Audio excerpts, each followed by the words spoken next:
Just waiting a little bit. And sorry, just give me a second. Just waiting for everything. Yeah, for sure. Waiting for the chat room to come up. And while I'm at it, let me just share the link. All right. So that way. We're probably live already. I believe we are live. Let me just share the link on the socials, and we can get this shiznit started. Alright, come on. Okay.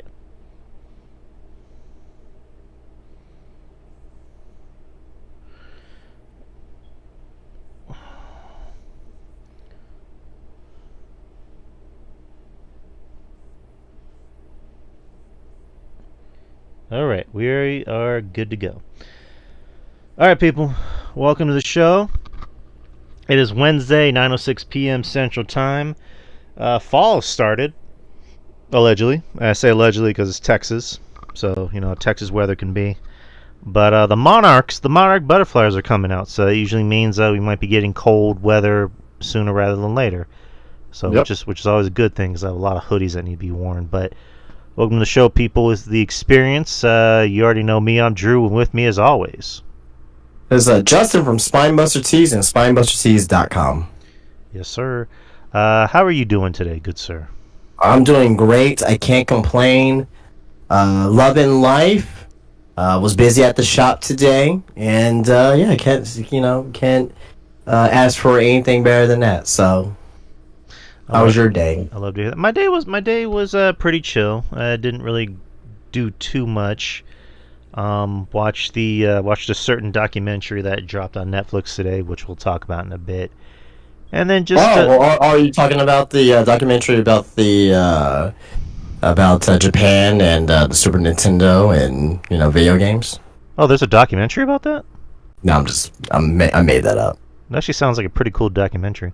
Well, I mean, I'm pretty sure there's one out there, but Actually, I think Nintendo just celebrated like their 130th birthday or something. like 140th or something, like 142 or something outrageous. Which is nuts that they've been around that long. But happy birthday, Nintendo! You've given us some good shit over the years. But not that documentary, unfortunately. Another documentary, a probably less interesting documentary. I'll just leave it at that. But I watched that and then just ate a little bit of dinner before I got on the podcast and drank a lot of water, took some Advil, and I'm good to go.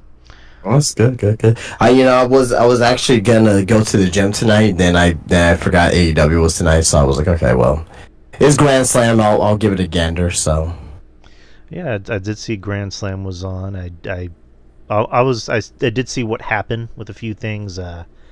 Hook. Well, we'll get to the AEW portion of the show later, but I'm gonna go to the gym tomorrow. I went on Monday. Wasn't able to go yesterday. Not today, but I will go tomorrow morning. I know the missus, she works in the morning, so gonna go in the morning. There's also this horror movie I want to see that just came out. It's a pretty obscure horror movie that I don't think a lot of people are gonna watch, but I want to see it. What's it called? It's called Azrael.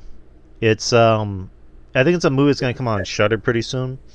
Yeah. I think I've heard of it.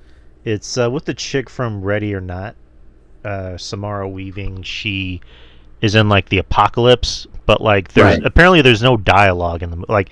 I don't know if like her character has no dialogue or there's just no dialogue in general in the movie. I saw the trailer and went, that looks fucking awesome. So I don't know. I'm a fan of like very obscure stuff. Like I like my blockbusters. I like my Marvel superhero stuff, but I also love, my independent, obscure, horror movies or just independent. Speaking of Marvel, I saw, what was that? The Thunderbolts, whatever the fuck it's called. Yeah, Thunderbolts. Not a fan of the trailer. I don't know. It looks fun to me. I like Florence Pugh. I don't even know what the fuck Marvel's doing anymore at this point, man. Like. I mean, man, just give me the regular. Like, no one gives a fuck about this. Like, I mean, says you. I mean, yeah, says me. But shit, man, like how, like I don't know, man. Maybe I'm just a grumpy old man. I guess I don't know, but Probably. just I don't know. I just hate how they just try to keep pushing things and pushing stories that the regular audience probably doesn't even really give a fuck about. I So mean, Guardians of the Galaxy.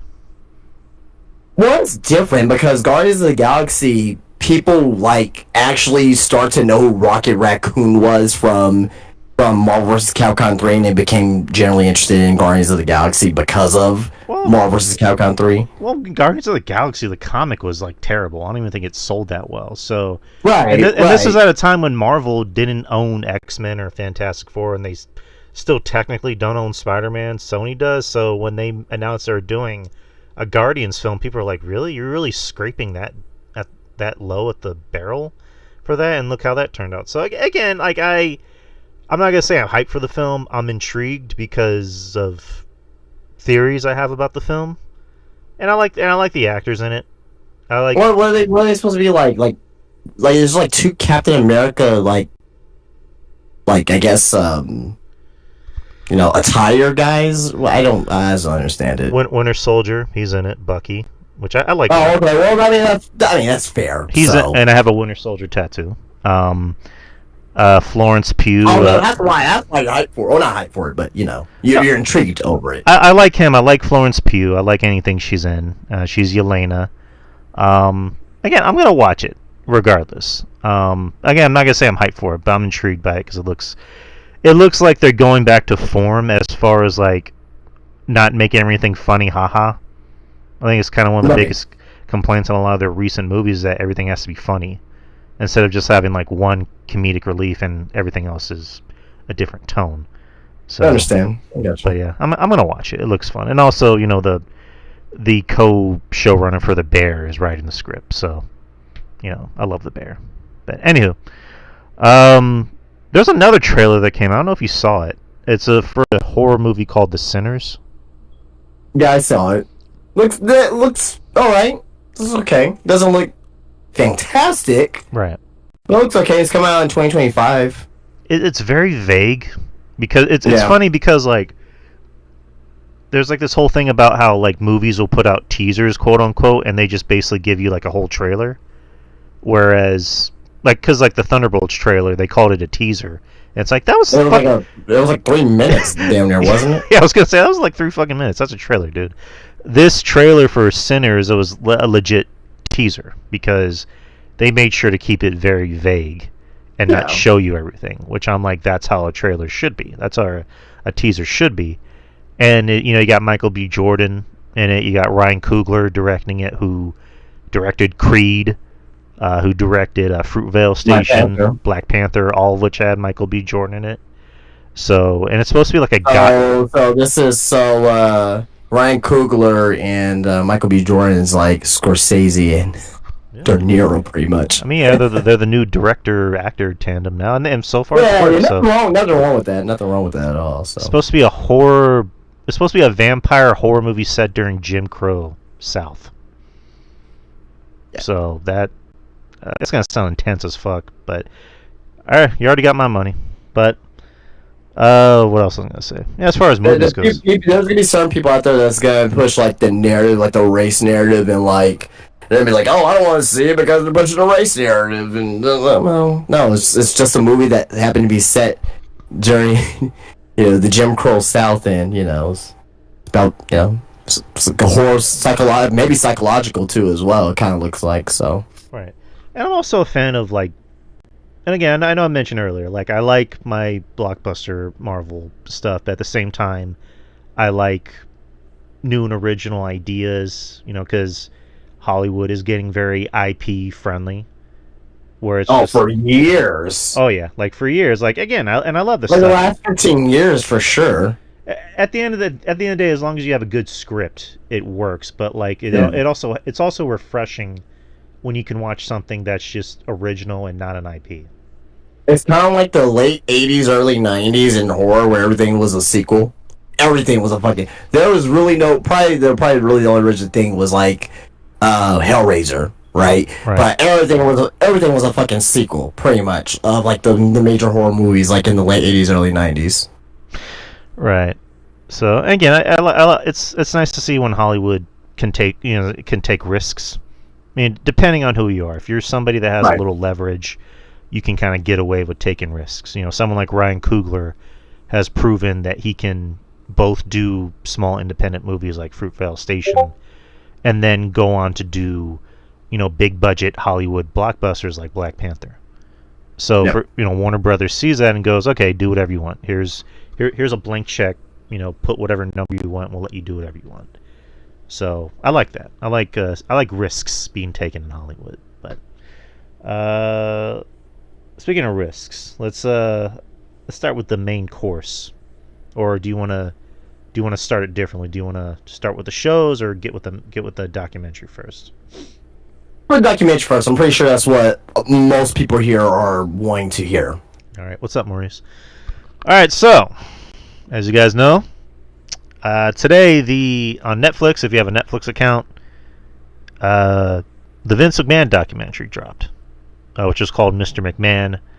It was 6 episodes, as Netflix usually does. They usually just drop everything at once. In this case, I'm kind of glad they did. It's just how I feel, but I I didn't hate it personally. I was just kind of like, in some ways, it was kind of boring because it just kind of rehashed every story that we already knew about Vince McMahon.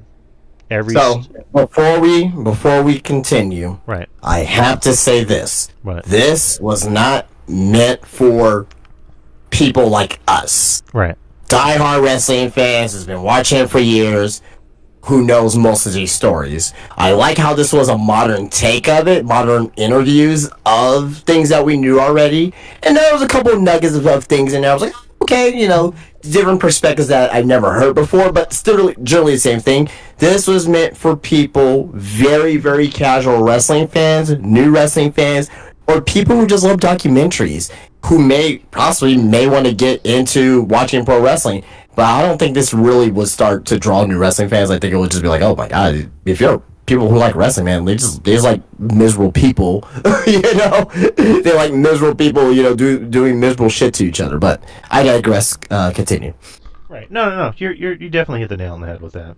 This is more for the people that are the filthy casuals, as I usually call them. But yeah, it rehashed every story about Vince McMahon that we already knew. The ones who, watch the shit a lot more. I guess with a sprinkle of tiny information that was like, oh, I didn't really know that, or I didn't remember that, but it was a very well made documentary. It didn't sugarcoat some things. It seemed like, because at the beginning of the documentary, Vince was like, I'm not going to tell you everything. I'm just going to give you some good shit.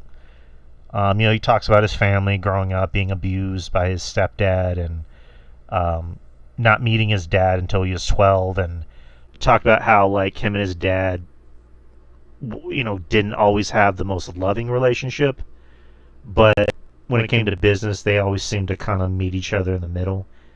And, like, there was kind of like a very off-putting bit in the documentary where Vince talked about the last thing his dad said to him before he passed away, which was, "I love you and I'm proud of you." And Right. it was like a very touching moment. And then you get to Tony Atlas. Man, he never liked his dad. And then you just get to other people just kind of talking about their very conflicted relationship. So I don't know. Tony Atlas is funny. He's usually entertaining maybe for the wrong reasons, but Hulk Hogan was on here, and Hulk Hogan does what Hulk Hogan usually does. When he talks about business, he's usually right, but when he starts talking about anything else other than business, you start to question if he thinks the sky is blue or if it's about There was one part in the documentary where talking about the steroid trial, and Vince was like, hey, just come on out, you know what I mean? Just come out and say, just say that you did, just say that you took steroids, whatever. It's funny, it is funny because Vince McMahon was the voice of reason in that situation. I'm like, yeah, Vince, that's right. But he was right. He was right. So, but anyway, like, but it's funny that like this was supposed to be a smear campaign, but like Hulk Hogan like still kind of made like not made about him, but like somehow it still ended up being about Hogan in certain aspects for that particular part of the documentary.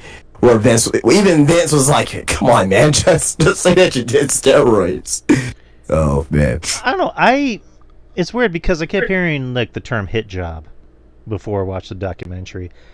It was kind of like a mix of both. I didn't think it was like fully a hit job because I looked at it like this: is that Netflix, bought Raw for, over $1 billion. I looked at it as more like I think they were trying to be as careful as they possibly could because they bought this property or this IP from the guy who made the IP. So I guess they wanted to maybe be a little careful with what they were saying or who they brought on. So I don't know if I don't know if I would call it a hit job because I know like later in the documentary when they started to share more updated information because this documentary started in 2021. right. And they even like they were even like very careful to put up a graphic saying these interviews are done before the allegations came out. So there was a bit in the documentary later on Bruce Pritchard came out and it said January 2024. So this is more than likely a week before the allegations came out where he said, I didn't like the rough cut or the earlier cut of the documentary because I thought it was a hit job. Blah blah. I'm like, I don't know. I didn't get that impression. I don't know. Well, no. So a lot of people were saying that it's gonna be a double shovel burial. It wasn't due to anybody else. It was due to Vince himself. He buried himself. He's a lot of shit in here that we all knew and just confirmed it. Right, and Vince to me. And this is just me. I don't think he came off very well in the documentary because he was as honest as Vince could be, but I think that was kind of his detriment, is that the way Vince thinks is not the way most people think. Like, Vince is very much a workaholic. This is the guy who's very famous at getting mad at people who sneeze. Paul Heyman told a story about like he was pitching ideas to Vince about WrestleMania and then he sneezed and Vince was like, I sneezed. It's a sign of weakness. And, same thing with like, yawning or whatever. But there was one quote that he had about retirement where, and I wish I had the quote in front of me, where he goes, like, he says something like, I don't feel sympathy for people who retire, just die. I'm like, right. What? And like even the part where he was talking about like Owen. Yeah. He mentioned that like the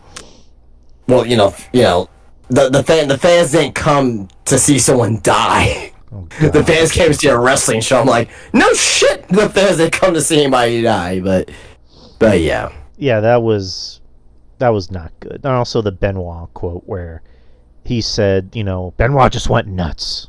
I'm like, oh, okay. I don't know. Like, the Benoit part was as morbid as it sounds. I would say that was maybe the part I was more interested in hearing because I just wanted to hear, him talk about it and maybe hear other people talk about it.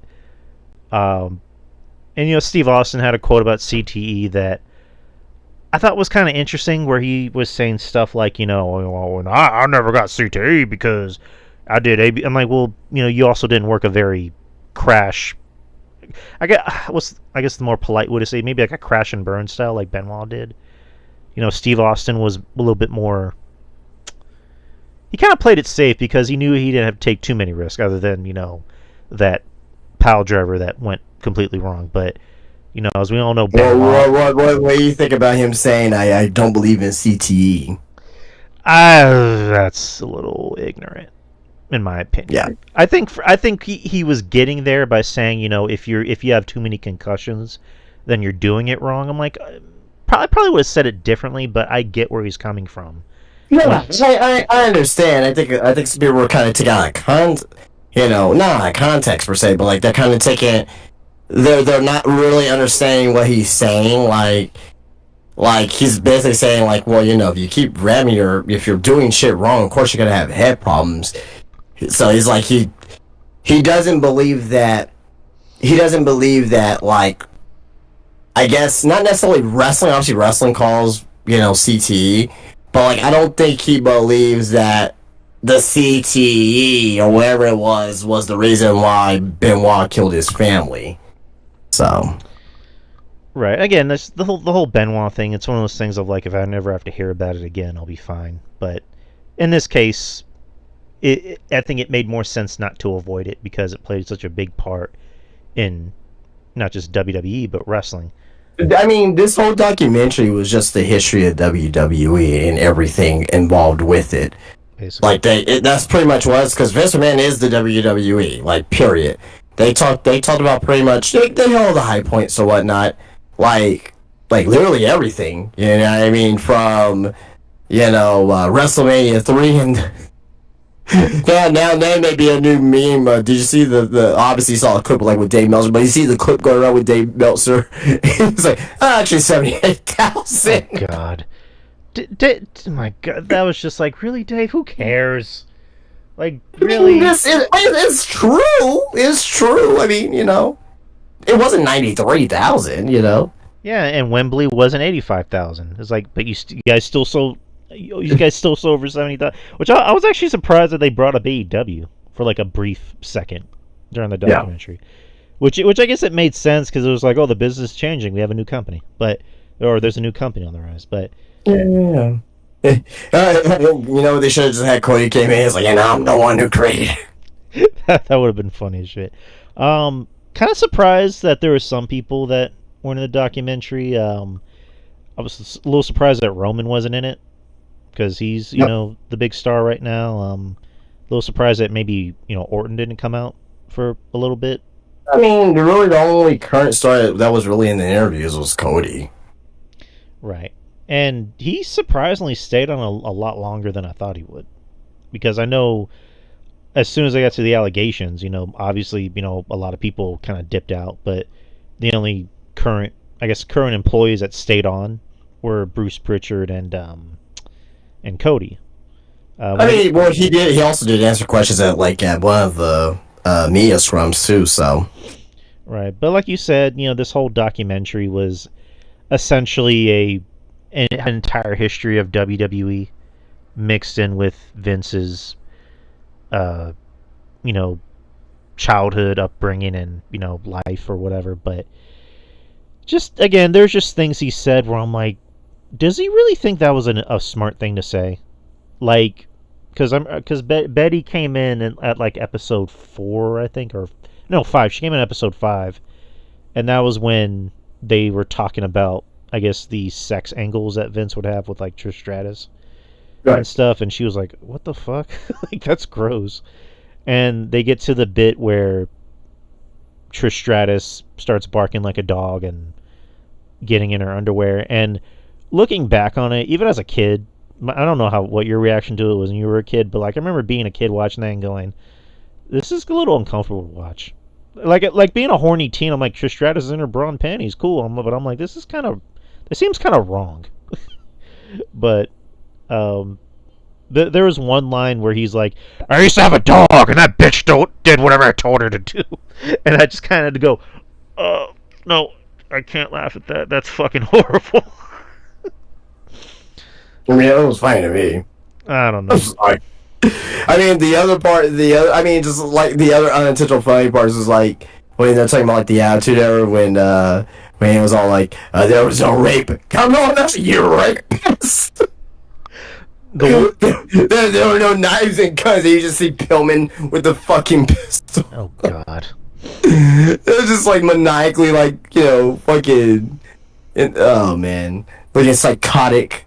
The one part I did laugh out loud about was when Triple H kidnapped Stephanie, and they got married at the altar. Or what? No, at like a drive-in quickie wedding, and then Stephanie recites the line that Triple H had. It goes, "Vince, it's not a question of how many times did we consummate the marriage." I don't know why I just laughed out loud, but I don't know. Also as well,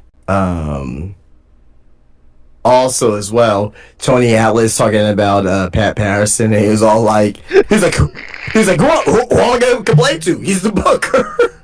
And then he did that laugh. Oh man. When he Oh just man. out says, "I never liked him. He used to grab my pecker." Wait, what? He used to grab my pecker in the locker room. Man, oh man. Oh god. But again, I mean, again, the documentary wasn't like anything ground. There was nothing groundbreaking or anything like that. It was really like very updated information with every like pretty much anybody that you could ask for was there. Hogan, Brett, Shawn, Triple H, Cody, Rock, Stone Cold. You know what I mean? Like, I just the only people I would like to hear from that are no longer with us is someone like Macho Man. You know what I mean? Macho Man, Scott Hall. You know what I mean? Guys like that who are not here with us to have this interview. I just want. I mean, maybe Macho Man is all like, I called Hogan out in 2002. Be a man, Hogan. The match is still on the table. Oh, I would have loved that. Be a man, Hogan. Be a man. Oh yeah, brother. Another name. Kevin Nash. Surprised he wasn't on there too. Was he? I think he was on there. No, No. he wasn't on there. Nope. He was on there for a little bit. No, he wasn't on there at all. Thought he was. Nope. I mean, Shawn was obviously on there. Triple H obviously on there. But no, Kevin Nash wasn't on there at all. Nowhere to be seen. That was weird. Oh yeah, he would have told some great stories too. He's usually a good storyteller. Mick Foley, another guy, wasn't on there. That's He would just. I love Mick Foley, but he just would just kiss Vince's ass the entire time. or Kurt Angle, same thing. Yeah. Yeah, Mick Foley. Yeah, I mean, again, just I think a lot of people want to tread water, and maybe not. I mean, I guess kind of go a little off topic. Just there are a lot of people out there, a lot of like Attitude Era guys who are still kind of loyal to Vince that want to tread water and just keep their opinions to themselves. I know Mick Foley did an interview where he just said straight up, like, I want to wait until there's more information that comes up before I say anything. Right. Taker has pretty much been like, I'm not saying shit. I'm just going to stay over here and stay the fuck out of this. There's another Rikishi. I mean, like, Rikishi needs to just stay off the internet. Like, please, like, Keish, stay off the internet. Just stop. Like, he made this comment about Vince on his podcast, which is not live, which is probably a smart thing for him to do, where he pretty much just said, when it comes to Vince, he thinks everyone deserves a second chance. Well, no. Like, when I think of somebody who deserves a second chance, I think of somebody, I don't know, stealing or doing something that doesn't involve hurting people. Again, Rikishi, I don't know. He needs to stay the fuck off of social media.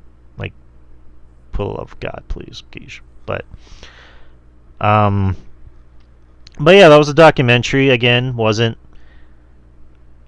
for the ones that actually know about the stories and have already heard the stories like countless times. It's for the casuals. It's for the people that haven't watched wrestling in years, or don't get on the internet and read the dirt sheets and blah blah blah. It's for the filthy casuals, as I would say. Yeah. So. I mean, there's way more stuff we could talk about. Even like the Dr. David Schultz thing and all that, and you know what I mean. Like, there's a ton of shit, but like we don't got the time for it. Yeah, we do, but we don't. We kind of need to move things along. But that was a documentary. People, check it out. If you like it, cool. I don't dissuade people from liking things. Let's see, what else can we talk about? So yeah, I guess we can talk about SmackDown for a little bit. Yeah, SmackDown, since it made the move to USA, has been doing not so bueno in the ratings. Well, hold on. Do you know why? Tell me why. Oh, yes. Guess what? It's Jesus. It's because they're not on network TV anymore. There's I the less homes that have USA. I figured that. I want to hear from you. That's why I was. Oh, That's why I deferred to you. But yeah, I mean, just basic cable is easier to access. USA is not basic cable, which I look at NXT on CW. I think it's going to do better. Maybe no, not. it is. Maybe not as much. Maybe not like a million views better or a million ratings better. But I think for If they're NXT, 800,000, that's better than what they're doing now. yeah, 800,000. Maybe they can get 900,000. Maybe. But even at that too, like that's why like nowadays like the number of viewers doesn't really matter. It's that fucking demographic. That's what fucking television companies care about. Obviously viewership does matter, but that's why they really care about demographic more because everything's so skewed nowadays with DVR, records and people streaming on the app and things like that too as well. So, you know, Yeah, but we'll see. We'll see about Smack. I'm surprised Netflix didn't want SmackDown too. It's weird. All right. I guess a big chunk of the show, like it usually is with SmackDown, was the Bloodline, or namely Cody Rhodes and Roman Reigns, where they did a tape segment where they were at what is it, Georgia Tech, yep. which was Roman Reigns' old stomping grounds, and Cody shows up and they have a little chit chat that they haven't had since Mania, where they just kind of basically it's more just like mine is bigger than yours conversation, where Roman's like, this is my building, I shed blood, sweat, and tears here on this field. You're in my ring, or not my ring, but you're in my building, you're on my field. Cody then says, my dad, and my brother wrestled at the stadium that's like not too far from here, and that's where Bad Blood's gonna be. Yada yada yada. Roman then goes on to, kind of hit in the feels right here, where he says, they took away Jimmy, they took away my wise man, they took away my was it Ulafala? I want to make sure I'm saying it right. Ulafala. Yes. My Ulafala. So I got nothing left to lose. Cody, kind of backtracking, reminds him, 2 years ago I told you what was going to happen. You're going to be a man without a tribe, a Roman with no reigns. And, Roman just goes, what exactly do you want from me? And Cody says, I just want your word that you're going to have my back. And Roman says, you have my word. I'll have your back, but after Bad Blood, I'm taking back what's mine, which is, the title. And then Roman says, you're in my way of life. And that's how the segment ends. So, Well, how did you like how they produced this? I thought it was perfect. I loved it. I heard Paul Heyman produce it. Then I heard Jeremy Borash produce it or directed it. Oh, they all had hands in it. Rob Fee, Jerry Borash, and Paul Heyman. So I thought it was perfect. I thought it was an amazing segment. Probably could have done without the music or the song choice. I don't know what that was, but I thought the score was fine. The song choice. You know who's involved in that, right? Who? Tice O'Neil. Nice. All right. Again, it didn't ruin it for me. I didn't like the song either, but I think they used it for that. Right. So, I mean, again, WWE, this new era is about making everything look special and going back to vignettes like these that we used to have, since we were talking about the McMahon documentary seeming more like a history of WWE, we used to see vignettes like these that seemed like we were watching mini movies. So I thought it was really great. I thought it was, it was cinema, as the people usually would say, and it definitely makes next week's pay-per-view, mean a lot more. than just like a run-of-the-mill tag match. So I loved it. I thought it was great. What do you think? So adding, well, I loved it. I mean, I can't add anything to it. It was perfect for what it was. The shots, the dialogue. It felt like a movie scene. But the next question I want to ask is, how often should we see something like this? Do you think this is something that WWE would be utilizing going forward? What are your thoughts about the utilization of this? For storylines as big as this. I mean, you kind of just said it. You kind of just said the answer. It storylines obviously big like this. Anything with Cody, Roman, of course, like for your big heavy hitters. They are kind of doing some things in it with like the mid carders. Like they did something with Carmelo Hayes on Friday where he has like the John Cena Spinner U.S. title and he's doing a vignette talking about the title. So I like vignettes like these, but save ones like these where it seems like you're watching a mini movie for your big stars. Gotcha. And also for the big time matches that will make them mean something. I'm surprised they haven't done that with Drew and Punk yet. Yeah. I mean, maybe we'll get it next week. I don't know. Yeah, maybe. But I think this was great. I wouldn't mind. I wouldn't mind seeing somebody like AEW utilize something like this too in the future. A little bit more cinematics. You know what I mean? But NXT. They dabbled in that for a while though. Oh, yeah.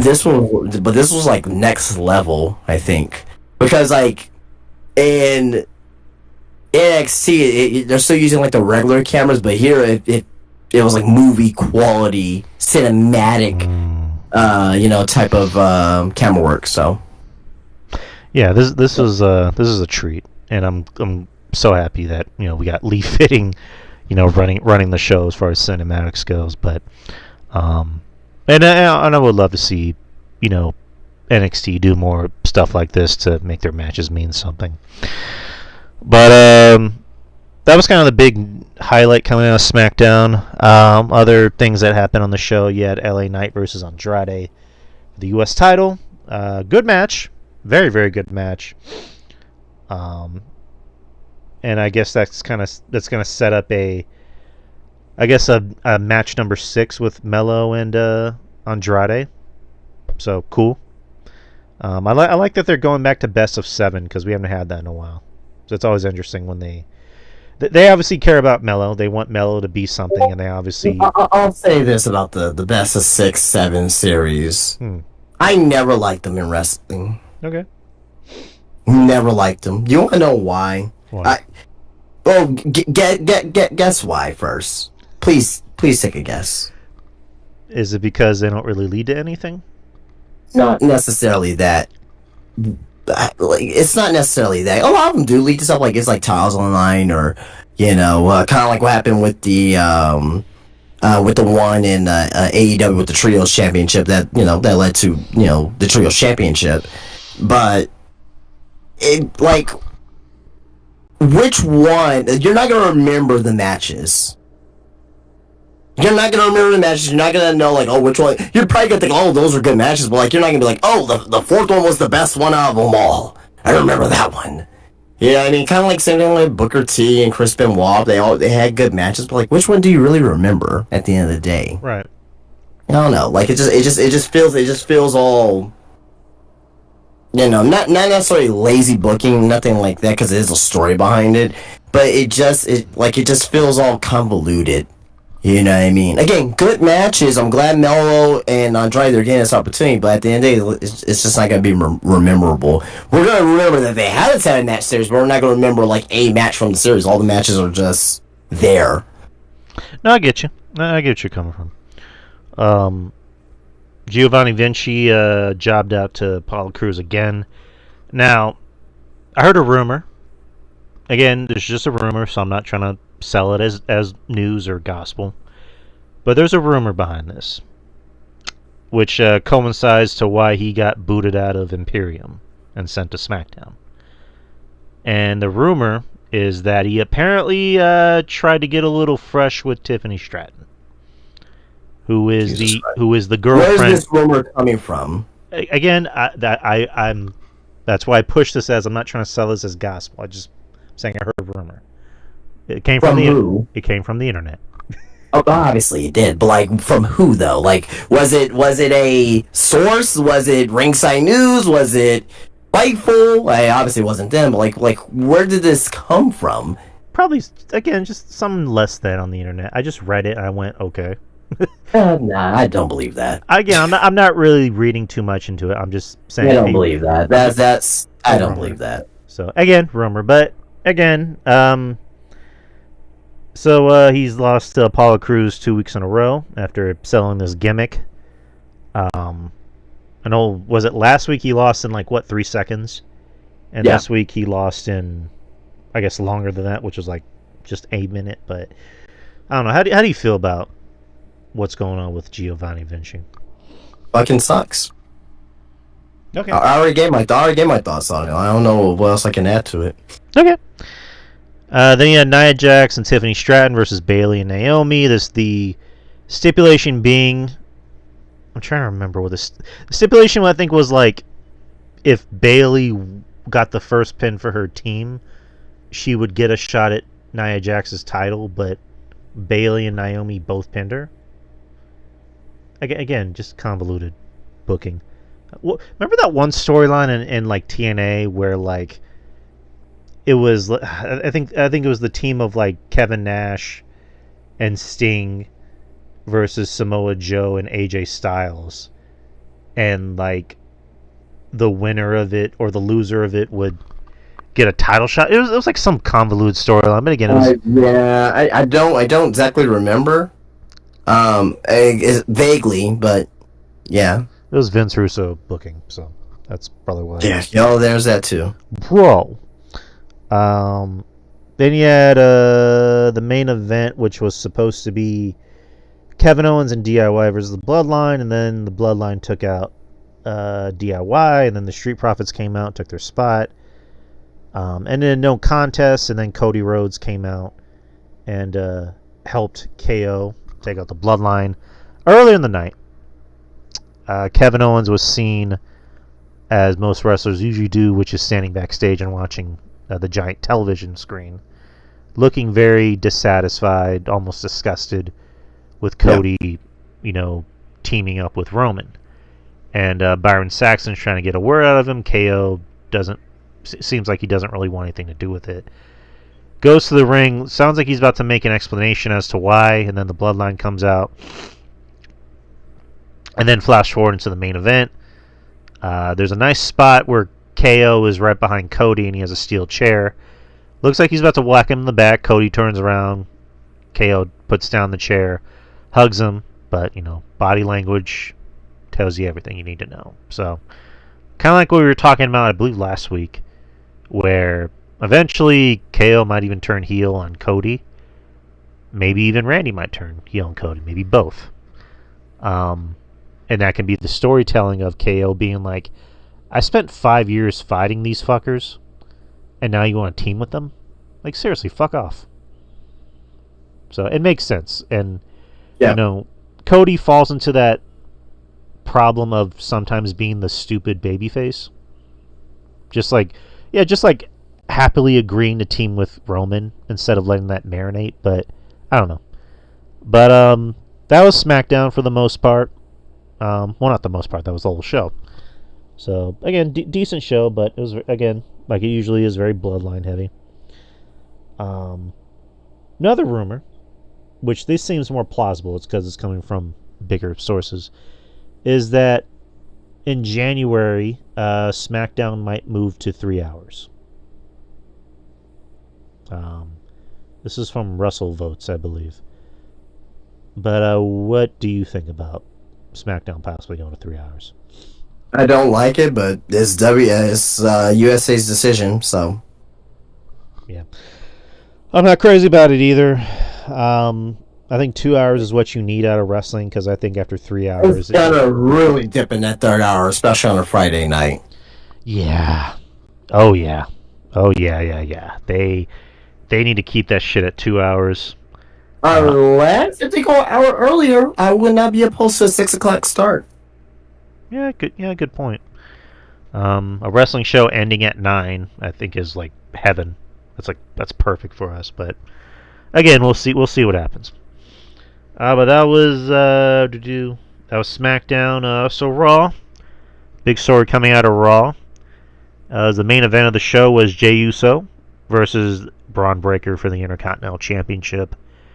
Very good match, I will say. It was a very, very good match. Not a great match. Really good match. Really good match. It was on. I got confused for a second because I thought it was in Ontario, Canada, and I made a post about it where I said an entire building in Canada, and then I looked up. I'm like, oh shit, Ontario, California. So I had to change my post, but until I get it, Ontario, CA, I get it. Yeah. But good match. Was expecting some bloodline fuckery. Wasn't the case at all. Why? Well, just to further the storyline with Jay and the bloodline and Roman. No. Why? Why would the bloodline care about Jay right now? I mean, they want to hurt Roman. They want to hurt Jay. But they haven't said anything about Jay on. That's just SmackDown months. I mean, that's just kind of how I was seeing it. Like, there has to be some fuckery going on. Like, because this seems too, like it's going in a direction that I'm not seeing, and it did. Unless if they bring up something about Jay, or like Solo not winning a title, like you haven't won anything yet, but your brother has. Then I think that's where we'll probably start seeing something. But as of right now, I don't.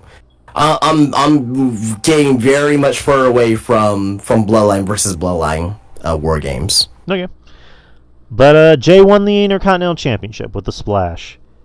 And Jay is now the new Intercontinental Champion. Finally won his first singles title on the main roster.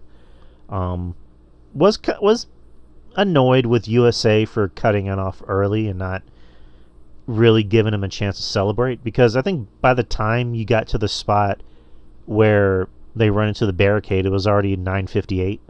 I'm not annoyed with USA. I mean, that's the contractual obligation. I'm annoyed with Triple H and team for not, timing the matches right. Exactly. That's what I'm annoyed with. It has nothing to do with USA. But Jey Uso is the new Intercontinental Champion. Didn't see it coming.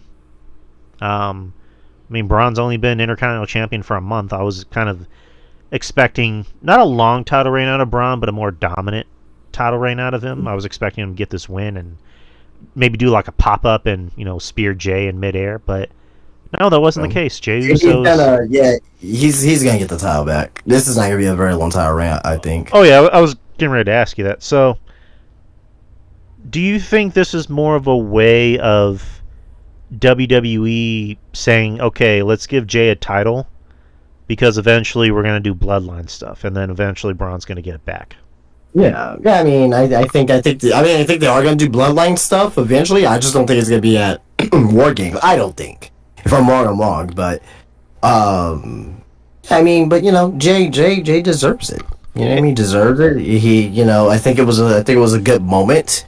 He's like, let me ask you this, and I don't think we actually really sat down and thought about this. Who is the top 5 most over acts in WWE right now? Right now. Okay. Right now. All right. Do we have to go in order? Because well, go ahead. I'm sorry. Say, do I have to go in order or just like? Oh, just give me 5. It doesn't have to be like, oh, I got so and so number 1. No, just the 5. The 5 actually believe is the most over in WWE right now. All right, Jay. Okay. That's one of them. Rhea. All right. Cody. Okay. LA Knight. Okay. And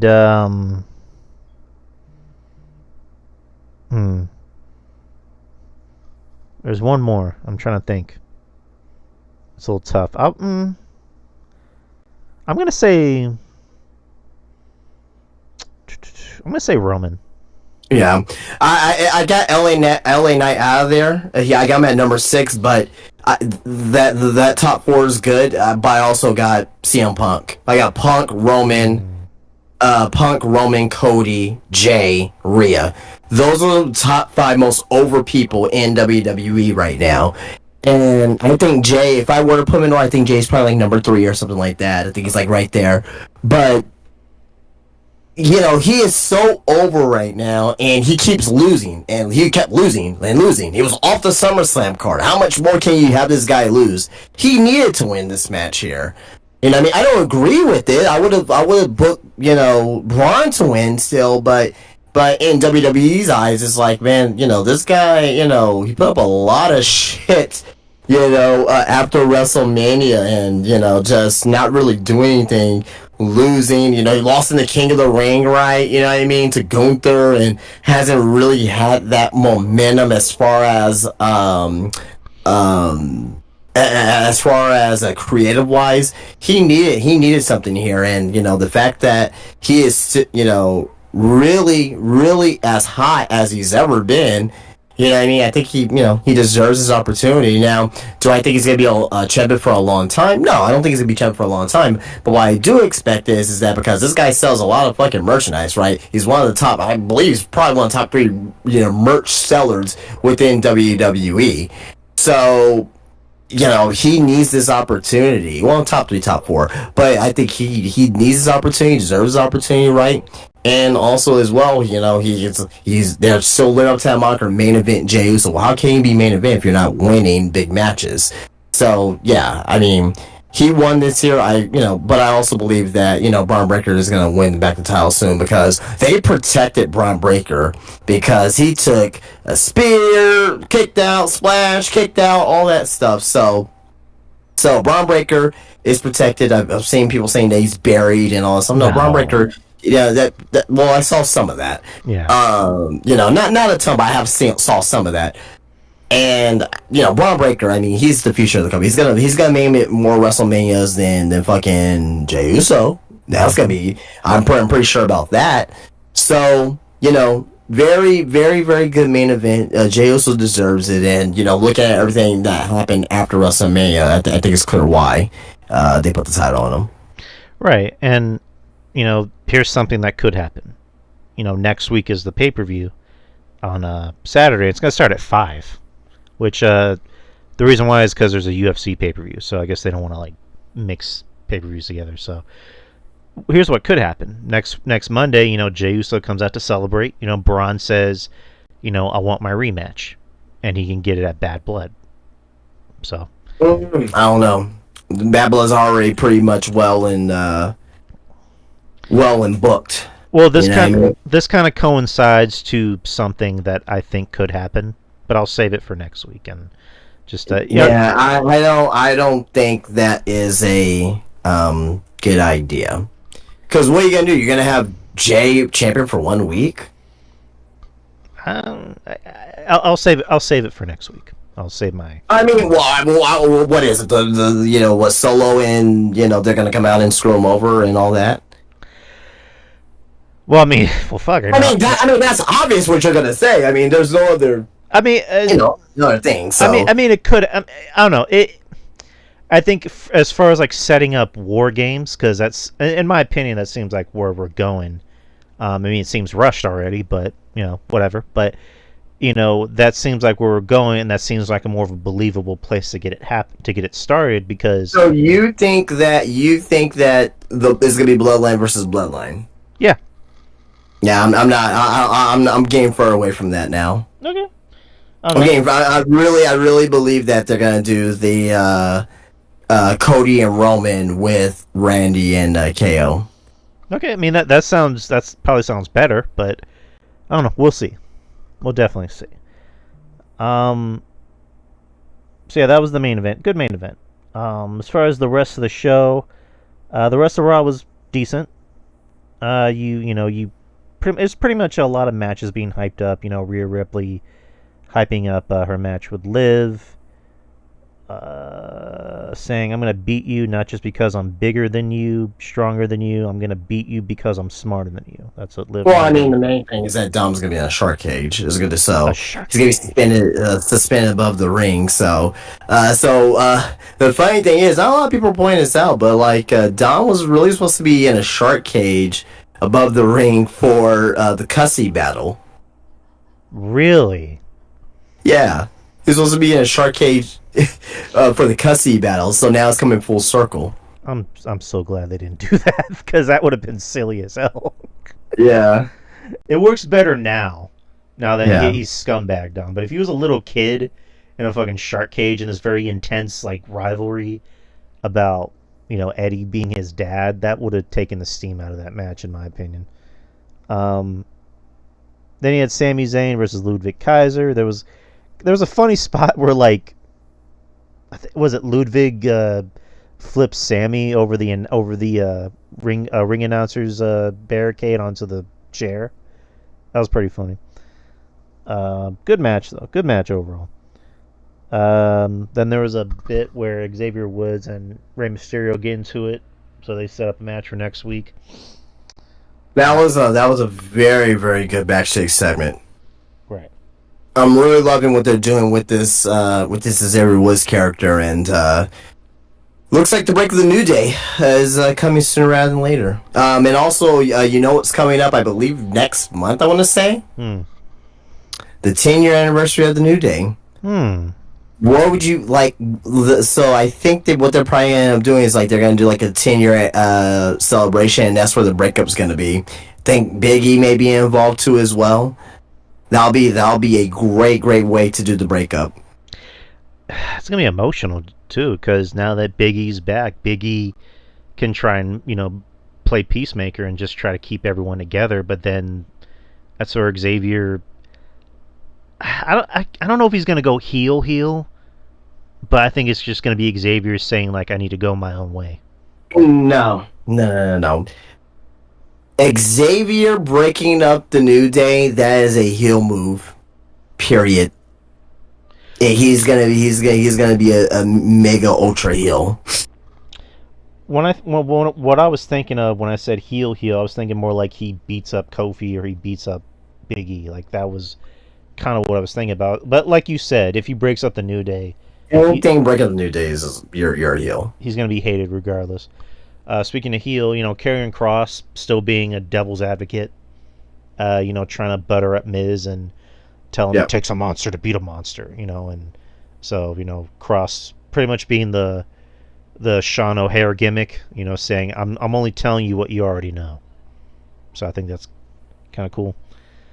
Then he had Miz versus Bronson Reed, which didn't really happen. Bronson and Braun still continue to brawl around the arena. Adam Pearce announced that for next week, not the pay-per-view, but next Raw, will be a last monster standing match. I would like to see that on the pay-per-view, but I would prefer. But I think they're going to give him like some good time for that. That may main event next week, possibly. Yeah. How do you feel about TV getting pay-per-view quality matches? Totally fine with it. Okay. Yeah, AEW does it all the time, I guess it's because like I'm so used to pay-per-view matches being on pay-per-view that when they're presented on free TV, I don't know. Maybe it's just I have that wired in my brain of like this should be a pay-per-view. Exactly. This should be on pay-per-view. But also as well, we know that Triple H ain't doing fucking 10 match cards as well, unless it's like Mania or big. So we already got 5 matches for Bad Blood. We're gonna get one more, most likely. You know what I mean? So that match with a new structure on how they're doing pay-per-views. That's it's a pay-per-view quality match, but it's not in this era. It's not a pay-per-view match per se. Right. No, I get it. It's just again, I still need to kind of get that out of my head of like, things are different now. But yeah, I'm happy that these pay-per-views are only like 5-6 matches. Right. And Mania it only does like 5-6 matches per night. Well, per night they did like 7 matches. I want to say per night. So, So yeah, I'm fine with it. I'm totally fine with it. SummerSlam had how many matches did it had? I got it up here. SummerSlam only had 7 matches. Yeah. SummerSlam only had 7 matches. And they want to present the TV shows like, a sports show, like wrestling shows, right? And not just like, comedy variety, like all that crazy shit. But Yeah. um, Night one of WrestleMania has 7 matches. Night two had 7 matches. Yeah, I don't think we're gonna see more. I don't think we're gonna see 10 match cards no more. well, at least on WWE television. Well, I mean, yeah, that's obviously that's what I mean. I don't mean AEW. I mean, well, to be fair, AEW on the last pay per view it was 8 matches, but it ended at fucking 11:30 p.m. Oh god. Still a fun show to do. And then Drew McIntyre came out, did his promo, responding to CM Punk, saying, "I promise you, I'm going to make you bleed a lot. It's appropriate you compared yourself to the devil again last week because this has always been about good versus evil, hasn't it?" And saying he is bad for business in the locker room. The Scott wants him out of WWE. So, I don't know, like kind of like with Roman and Cody last week. Do you see the WWE doing something kind of similar for Punk and Drew next week? Well, I'm not anticipating, but if we get it, it's good. I mean, for them, it wouldn't make sense if they're just like face to face because they want to kill each other. Like, Well, not it doesn't have to be the same exact thing, but cinema, different shots using like movie quality cameras. Yeah, I'm not expecting them to be in a fucking middle of a baseball field and staring. No, I'm not expecting that. But I mean, I'm not really looking for it either. So, what I mean, I think this Cody and Roman was special. I don't want to see it next week because I'm like, okay, we just saw it. I want to have these to be special. Does it call for it? Yes, it does. Also, at the same time as well, it's like I'm not clamoring for it. We just saw it. You know what I mean? I think they need to like space these out and make them special. Like you don't want to like start using them and use them. They won't be as special. So I get you. yeah. But and then the rest of Raw was, a few other matches, but a big chunk of it was mainly about the main event. What about the vignette? Yeah, with the big V. I know people said Viking Raiders, but from what I heard, Eric, his injury is pretty serious, and nobody's really sure if he's going to be back as soon as possible. So, I believe you. I just didn't see where that came from. So I really don't know what that. I mean, that could mean anything. I mean, did you see what it did? Did you see the symbols? Yeah, it was just a burning V, right? No, it was not. Well, it was not burning V. It was a circle, and it had what looked to be a P, an F, and an R. PFR, PFR. Oh. I hope it's not what I think it is. I mean, I hope it is what I think it is, but maybe I'm overbooking it. Could it be the Lucha Bros? Possibly. I mean, because the R and I mean, I'll send a screenshot if no one's seen it, but it. Right now, the Lucha Bros they're still signing AEW, and that's coming from multiple outlets, including. And we'll talk about that in the news segment. But come from like Ringside and Fightful and all that. So, however, I mean, it looks kind of. I mean, it's blatant, like Yeah. I mean, I see a R, I see a F, I see a P.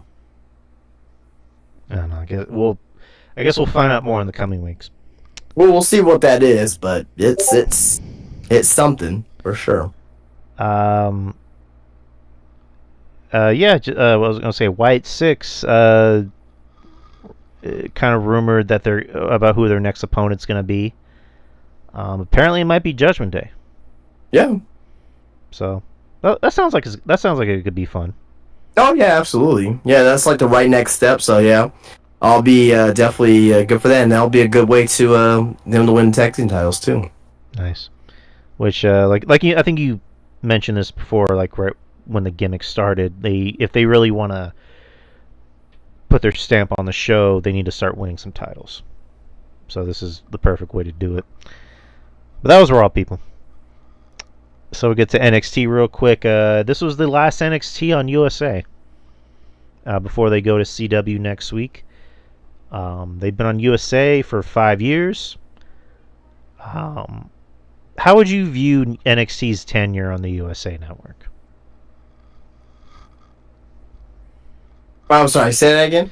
I'm saying, like, in the past 5 years, how would you view NXT's tenure on USA? It was. I mean, it didn't need to go USA in the first place. I think they were fine on, on the network. It only went to USA because WWE, or really Vince, wanted to snuff out AEW. It didn't work. They got their asses kicked. The first couple of years. 2.0 started. They did a complete reset, and now they're in a way better spot. Yeah, but it didn't need to be on USA. So yeah, I agree. It could have just been. It could have just stayed on the network. Yeah, I agree on that part. I think it was better off there. All right.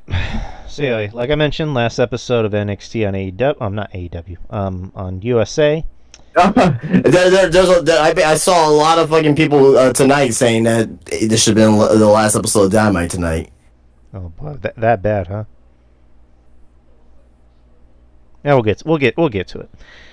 The show began. You had Kalani Jordan versus Ren Sinclair, our girl, local girl. Well, I mean, not local girl, but she made her stop there for the NXT North American Championship. Good match, really, really good match. I like that Ren is getting more TV time. She's shown that she has that she actually has personality. I like her in No Quarter Catch Crew because, you see Charlie pretty much playing the straight guy and not selling any of Ren's over the top wackiness. And then you see Ren on the other side just be like being crazy. So it's working. But this is a very good match. This is a very, very good match between two very talented women. Kalani got the win, of course. She's still the NXT North American Women's Champion. So I don't know. Did you have any thoughts on the match?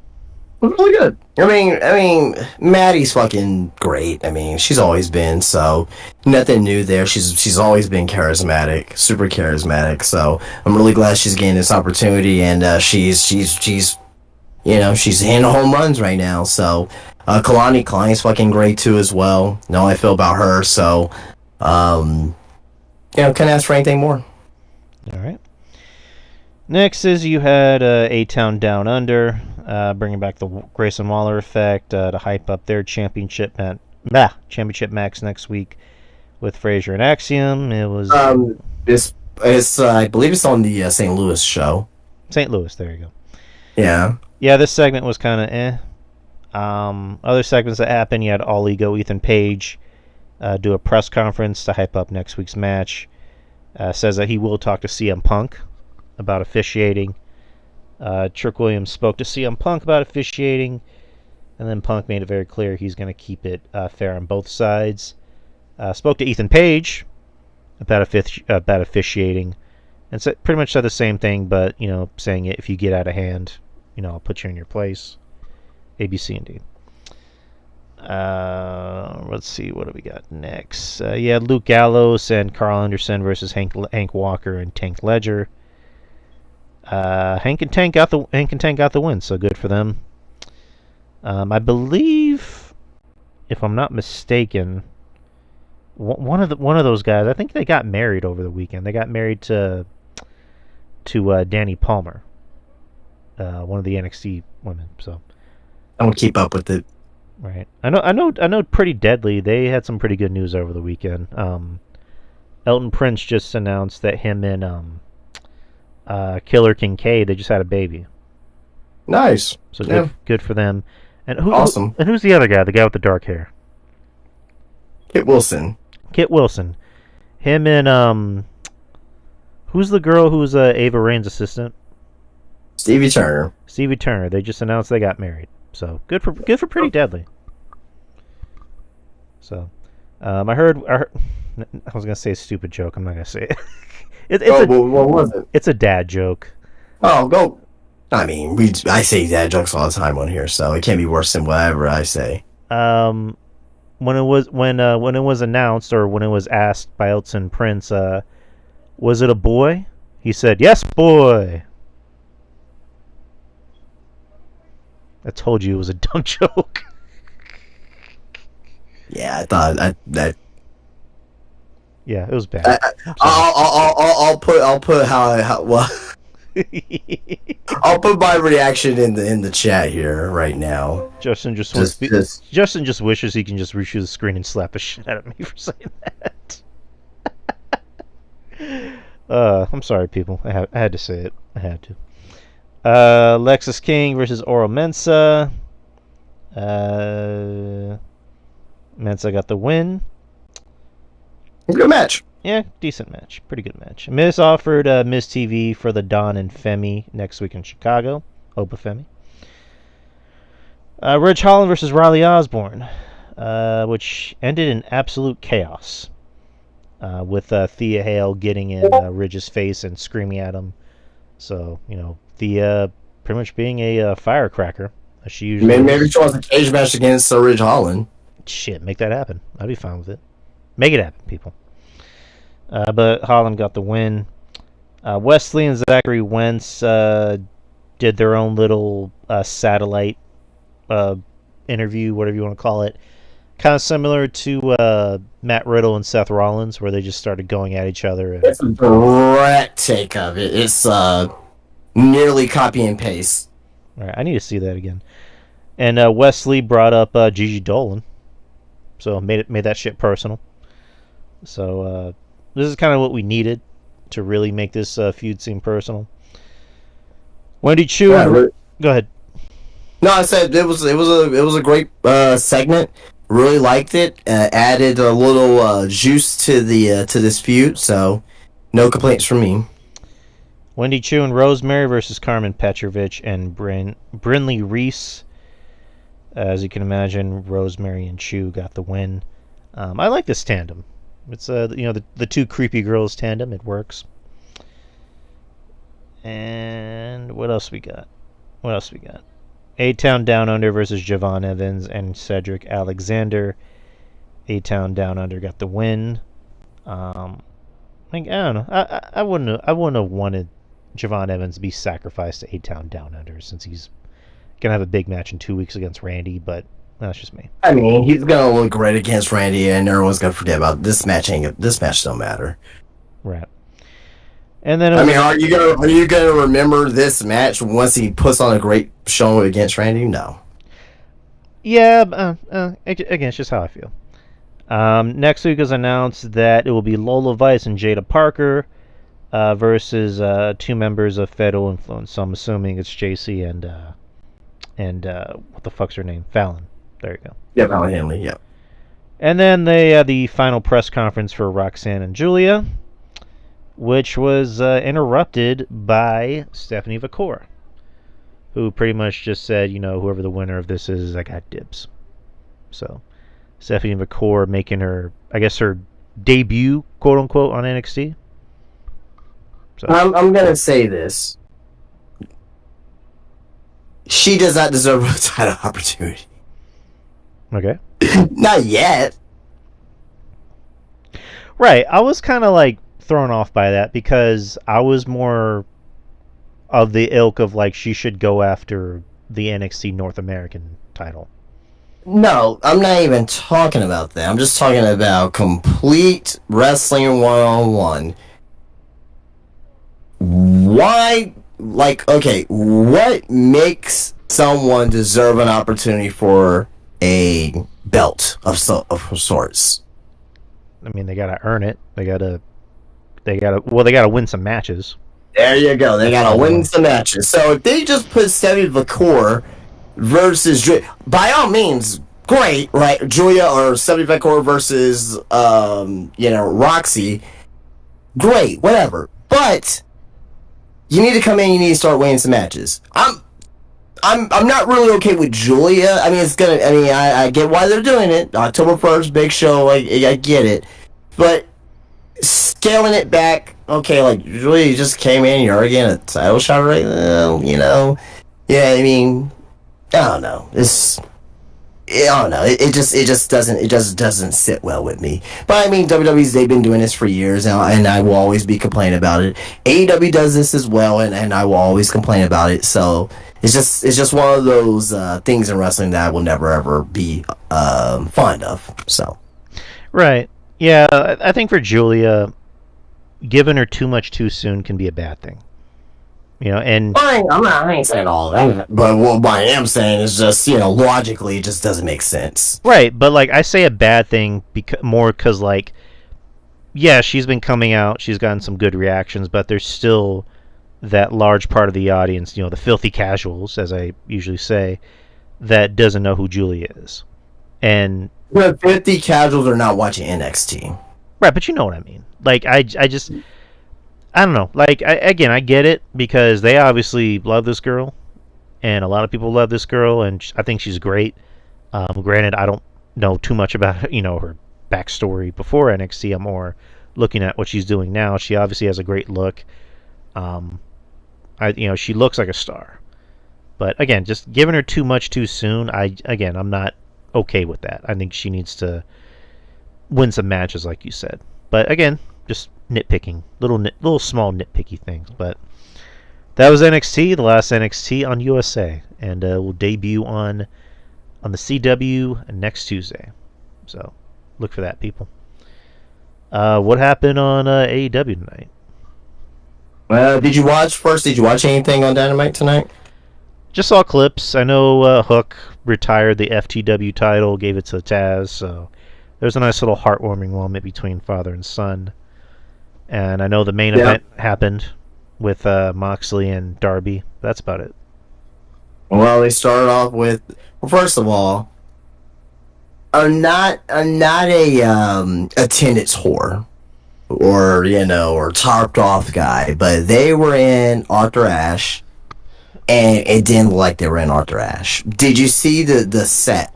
Oh boy, I think I saw Jeff Littman share something on social media. Dude, the entrance ramp was so fucking short, man. Like, you walk out, you take 3 steps, and you're like basically on the ring, like at the ring apron already. I'm not kidding you. It wasn't good. They put up a huge like their Titantron was bigger than normal to hide the seating behind it, and they had like long black covering. So not good as far as attendance wise. I mean, the people that were there, they were very excited to be there. I mean, I saw a lot of people on Twitter posting pictures, being very excited. Good for them going to to the show. But just overall, it's like, man, oh man, like it just doesn't look good. If I'm a AEW investor, if I'm somebody who is like, look, I'll put this picture in the chat here. It just look how short the ring from entrance to the ring, like look how short that is. Like that's not good. Oh, that's like I've never seen anything like that. Hold on. That's not good. And look how big the Titantron is. That's not good. Jeez. It's not good. Jesus Christ. That's not good, man. As far as the show, Darby, Moxley, I enjoyed the main event. If you don't like Moxley or Darby, whatever, right? But I enjoyed the main event. Is it a Dynamite match of the year? No, but it was a fun main event. However, Moxley won. In hindsight, I'm thinking, okay, it makes sense. It makes sense because of what Moxley did to Danielson. Choke him out with the back. Okay, get it. I think they're gonna go down. I think what's gonna happen is that you're gonna have Moxley versus Danielson at Wrestle Dream, and that's gonna be the debut of Shane McMahon. Moxley's gonna become the AEW World Champion, and Shane McMahon's gonna debut. And to get screwed, and obviously it's gonna be in Washington. You know, they're gonna screw Danielson in Washington, having him retire per se, and you know, because he said next time he's gonna lose. Next time he loses, he's gonna walk away from the ring full time. So I just don't understand why. I think TK wants to have Darby Allin, and you know, there's rumors they want to make Darby Allin the champion. But I think they're probably gonna put the belt on Moxley and maybe have Darby take it off of him. I don't know. But in hindsight, it does make sense. But I'm still not like, ooh my god, you know, over it. Outside of that, well, the best thing about the show is Mia Shirakawa. I'll just say that. So, I mean, come on, man. Anytime you're on my TV screen, like the show, like the show it automatically gets a 6 out of 10 just because of that. Yeah. But you also had Danielson versus Nigel McGuinness. It was good to see Nigel. It was good to see Nigel. You know, action again, you know, because, you know, obviously he didn't get to retire, you know, the way they wanted to, but yeah, but also at the end of the day, though, the match wasn't really great. Just saying that. But, you know, I mean, he wasn't in the ring a long time, too, so but the match wasn't really great, so. But, you know, Dynamite tonight, I mean, it was a fuck off show. I mean, you seen Mina? I mean, Jesus. Like, come on. How the show doesn't get a 6 out of 10 for that? You know? I'm just saying. I bet. You know? I mean, that's a woman, man. That's a specimen. She's a specimen, for sure. Yeah, nothing really happened on this show. MVP showed up.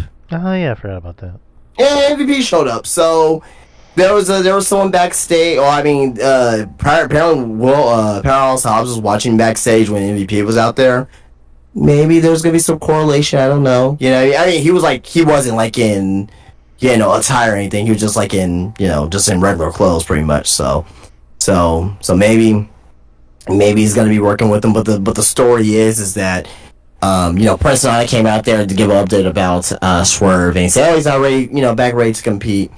And you know, MVP came out there and said, "Well, you know, Swerve, you know, I like Swerve, you know, I mean, he's a great competitor, but you know, he's been losing as late, and it's because of you, you know what I mean? So now they're gonna try to put blame on Prince Nana, and you know, we'll see what happens, but you know, maybe Powerhouse Hobbs is involved, maybe we'll get Shelton Benjamin, maybe we'll get." Bobby Lashley. So, but at the end of the day, they're not game changers. They're not gonna, you know, change anything. Will it be, you know, good to see them on TV? Yeah, but they're gonna, you know, just fall in line like everybody else at the end of the day. So, don't blame them going over to AEW though. You know, make your money, man. You know, if the money's there, make it. So, but outside of that, you have the Young Bucks versus Will Ospreay and Kyle Fletcher. Good tag team match. Very good. I mean, you know, once you've seen all these guys do a match, you know, you've seen it all, but it doesn't mean it was a bad match. It was a good match for what it was. But they are telling the story with Kyle Fletcher now, and looks like Will Ospreay. You know, it seems like they're telling the story with the screwdriver. That Don Callis will give not Will Ospreay, but Kyle Fletcher. Will Ospreay blocked Kyle Fletcher from using a screwdriver on Matt Jackson. He said, "Hey, we're gonna win it the right way," and you know, pretty much they lost because of it. So now there's gonna be a built-in story there with Kyle Fletcher and Will Ospreay. I think, you know, obviously they're gonna have Kyle Fletcher turn on Will Ospreay and go from there. So. But Dynamite tonight again wasn't anything great. I mean, you had fucking Roddy Strong and fucking Hook. You know, minus the segment with Hook and Taz. Good moment retiring the FTW title. The match itself, I couldn't give two shits about. So Christian tried to cash in his Money in the Bank or you know, or whatever you call it. Fucking for some reason Kip Sabian came out and stole his pin. Don't fucking know what that was about. That was fucking retarded. Stupid. So, there you go. I don't know. I mean, there were some things that made sense that I did like about this show, but just overall, again, it hasn't been good. Hasn't been good pretty much all year. So, oh boy. I mean, it was some show about a month or so. Like there was like a 4-week, 5-week stretch where they had really, really good TV, but yeah, it hasn't been good for a while. Oh boy. Yeah, last week me and RJ we did our own bus flip for the AEW roster on Friendly Neighborhood Mark. So go check that out. That was a lot of fun to do a deep dive on that. Really. But that was Dynamite, people. That was the wrestling shows in general. So Justin, what are the news? What's the news out there? Yeah, we got a lot of news out here today, including, we'll start off with the Lucha Bros. The Lucha Bros, this is coming from Fightful Select. WWE sources claim that the Lucha Bros are not signed to WWE contracts yet. It's also coming from PW Insider that the Lucha Bros are still under AEW contract, so there's no way that they could have legally signed with WWE yet. While there have not been... why they have not been at AEW as of late, there have been talks with the promotion and are available to wrestle if needed. There is an expectation that when their deals expire, they are WWE bound. That is coming from two sources, Fightful Select and PW Insider. Yeah, well, we can talk about this really quick. What are your thoughts about this? I mean, it's it's a wait and see thing, I guess, because it's one week it says they already signed, then this week it says that they haven't signed or that they're still under contract with AEW. Yeah, that's coming from fucking Russell Votes, by the way, that said that. So but who Russell Votes said what exactly? They said on Thursday that they were the ones that got signed to WWE. It was a multi-year contract then. Okay. Then Fightful and PW Insider had to come back on a few days ago rather, at this point, saying, oh, they're not signed yet. They're still under AEW contracts. They will be, just not yet. So, yeah, again, it's just wait and see until they actually are, free from their own prison. My own prison. Think of Sunday morning, me in my head. Sorry. Ain't got no time. All right. So moving on. I don't like to do quote stuff, but I think this is kind of important because of the circumstances, and it's a good talking point. But it's come from an interview with Sports Talk Philly. Big E has revealed that he's getting scans in 3 to 6 months and will sit down to discuss a return to wrestling if the doctors clear him to do so. He says, and I quote, "I'm just taking every day as it comes. I know that sounds cliche, but I get scans again in another 3 to 6 months, and if they look great, and the doctors say it's healthy for me to go back, then that's something where we'll sit down and talk about. But I'll try not to spend too much time worrying about things I can't control. It's nice to know that if I get the opportunity to get back in the ring, and I can do it healthily, then let's do it. Let's do that. Let's attack it fully. But if not, I know exactly what I want to do, and I'm excited about that path too." So that's again coming from an interview with Sports Talk Philly. Big E, he's at peace regardless, but he looks like he's getting scans. To see if doctors can clear him in the next 3 to 6 months. What are your thoughts about that? I mean, it's one of those things of selfishly, I would love if Big E came back. Because it's Big E, I love Big E. But, unfortunately, we might have to face the possibility that he might not ever come back. And it sucks, because that neck injury was just gnarly to watch. But I mean, he looks like he has kind of a second life outside of the business. Or I mean, I mean, still in the business as an announcer. He's very entertaining when he does a lot of these pre-shows with CM. I think him and CM Punk are great together when they do these pre-shows. By the way, but yeah, I mean, he looks like he's happy. Regardless of not being in the wrestling business. I mean, he's dating my sister. He put out that post where he said my neck is broken but my heart is full. So I mean, again, I love Big E. I really do hope he does come back. But knock on wood. Just that's kind of how I think about it. All right, all right. I have nothing to add. So, well, are you ready for our weekly AEW and Max update?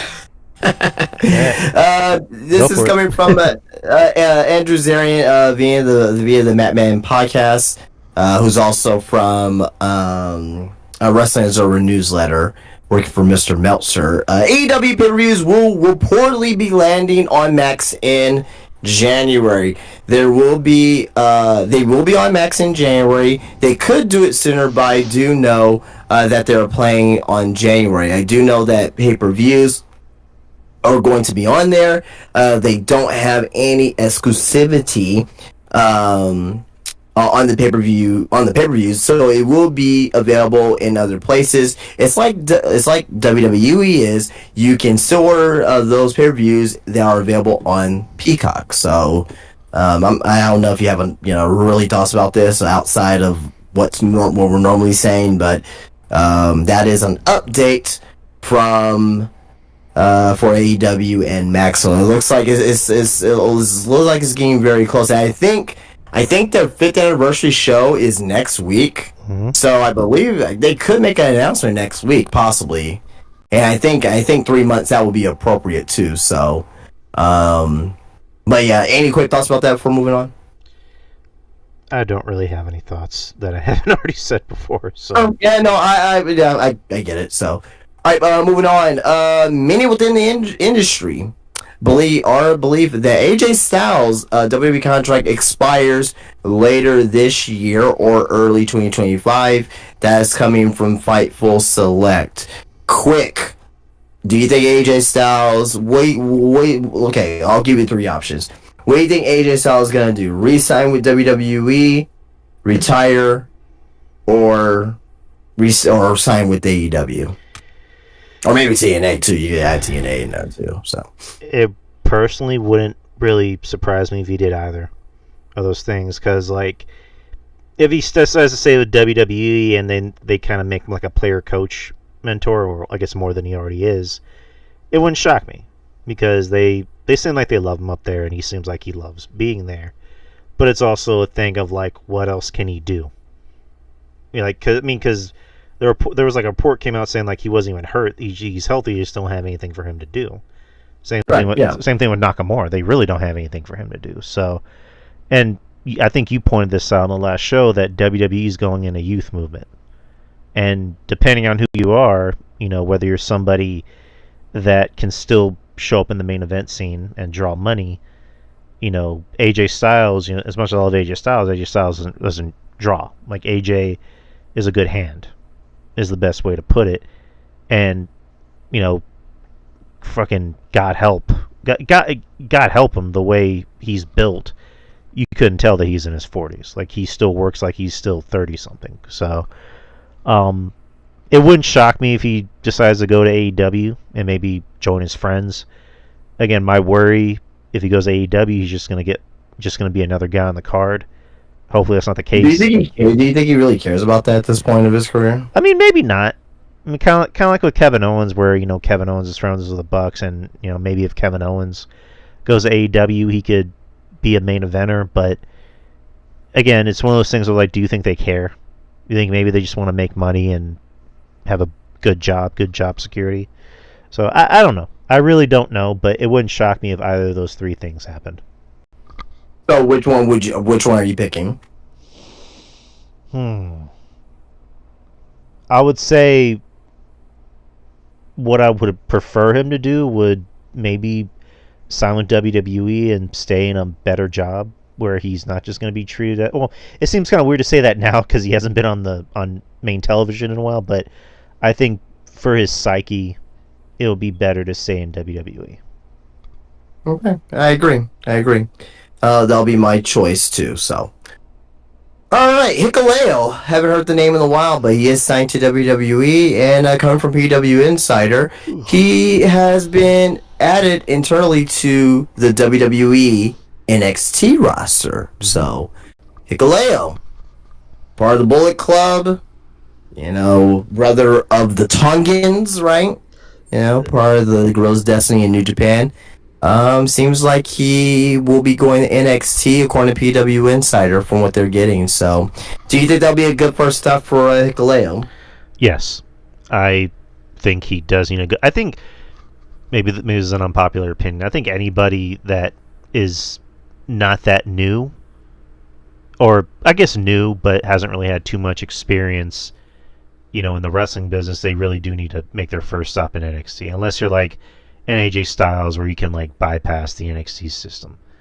For someone like Hikuleo, who's again, I don't know much about him, and the filthy casuals don't know much about him either.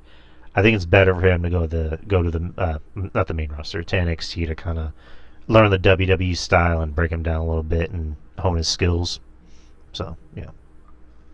All right. Moving on. I don't mean to cut you off real quick, but like, Yeah, go ahead. did you hear apparently Zillafat too? He's not gonna have any more dates in GCW. Yeah, because he no-showed. Okay, I didn't know that. All right, moving on.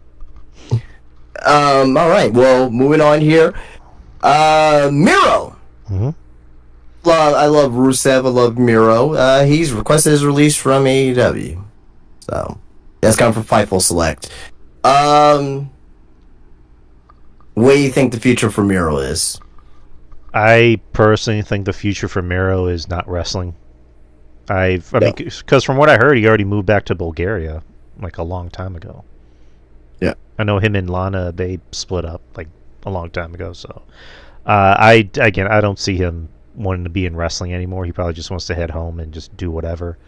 I mean, for all we know, maybe Triple H or somebody will make a pass at him. Be like, hey, you want to come back and make a few extra dollars, get Rusev Day back up and running. So I don't know, but I think he's done with wrestling in general. I don't think he's done with wrestling. I think he can, he can probably be in TNA or something like that. But, I love Rusev, but there's no benefit for him in WWE at this point. Right. At all. So. Alright, moving on. Coming from PW Insider. Expect a lot less WWE house shows going forward, especially in 2025. Wanted to bring this up here because WWE, they're doing great business, right? They are making more money than that they ever have in their history, right? This is good for the boys and girls, because they don't have to work as much. But also on top of that as well, they're gonna have to increase ticket pricing. Right. And most people are going to be paying for the shit anyway. So, what do you think about this as far as a business perspective for WWE? I mean, I think you kind of said everything that needed to be said. Like house shows, they obviously have their benefits because they help people that aren't used to live crowds, especially like when you're bringing people up from NXT and who've mainly only known Florida. And now they get to work in like other countries, other states, cities. So they definitely have their benefits. They help people get better in the ring and get better with dealing with crowds. So that's number one. But I'm also fine with them downsizing house shows because sometimes they can also have their defactors. Like if you put your main eventer on a house show and he gets hurt. Like when Seth, was the champion that one time, he got hurt on a house show, having a random match with Kane. I'm like, well, why was he on a house show? But I mean, I get why he needs to be on a house show because he was the champion. But again, I'm fine with them downsizing house shows because it's a much different business now, and you're allowing people to have more time at home with their families. So I'm fine with that.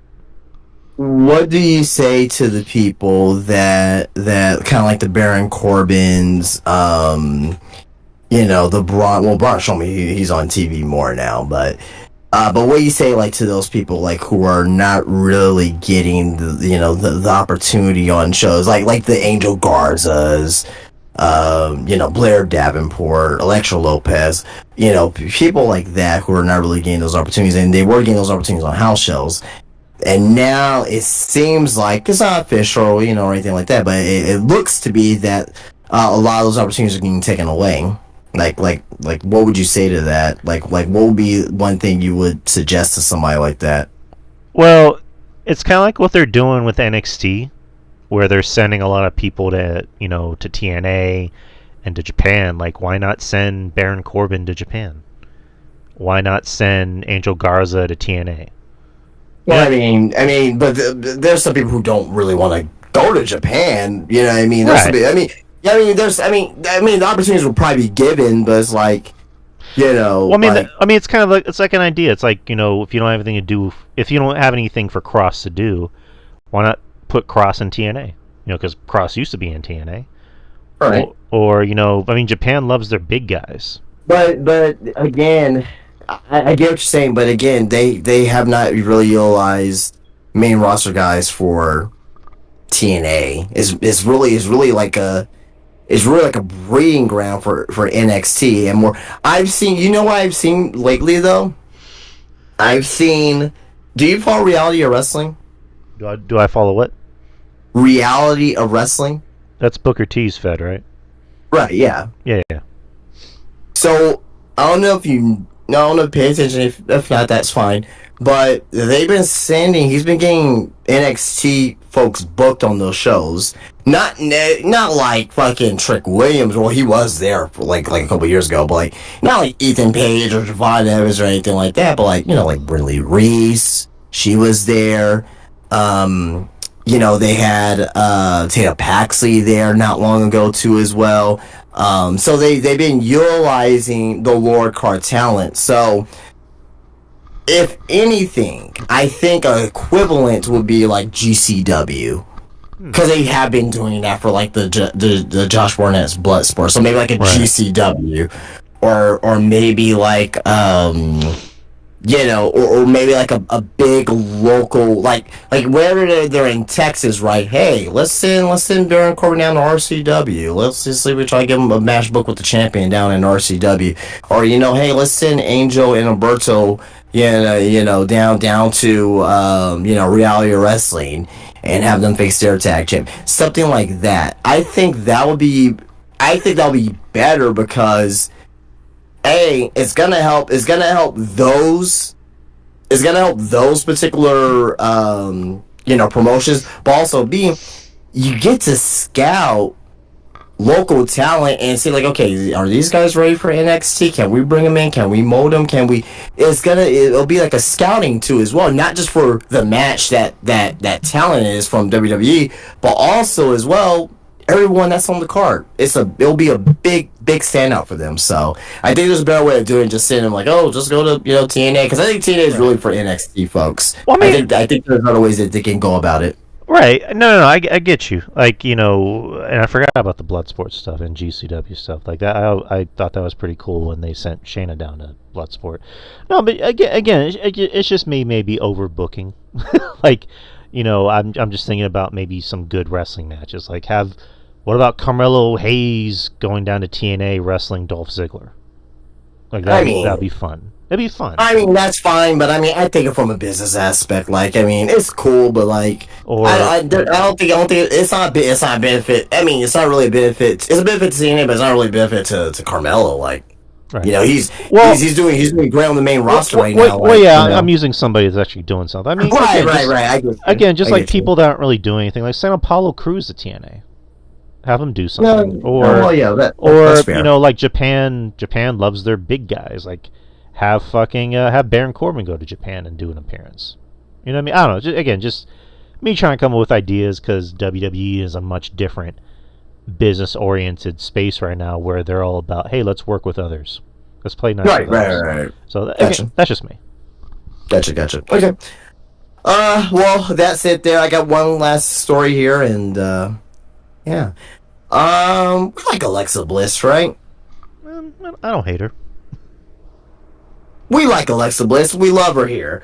Alexa Bliss is not currently scheduled for any immediate return as of now, according to WWE sources. One source even remarked that they didn't expect her to return until after the holiday season, and that with the current creative regime, they maximize everything they do.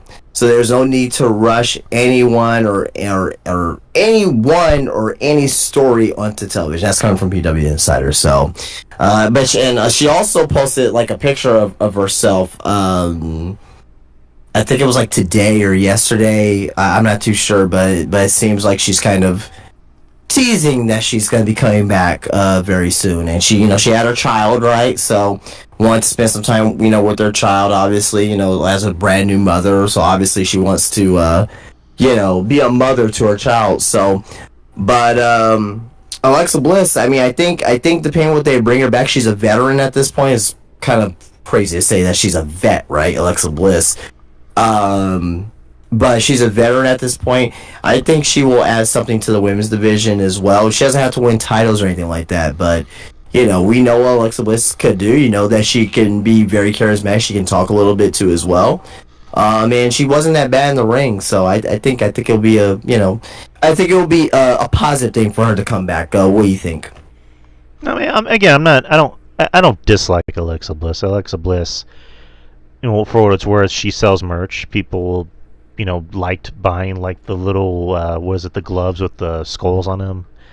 So she sells merch. People like her. She wasn't terrible in the ring. I wouldn't say she was great, but she wasn't terrible. I'll just leave it at that. And she could talk.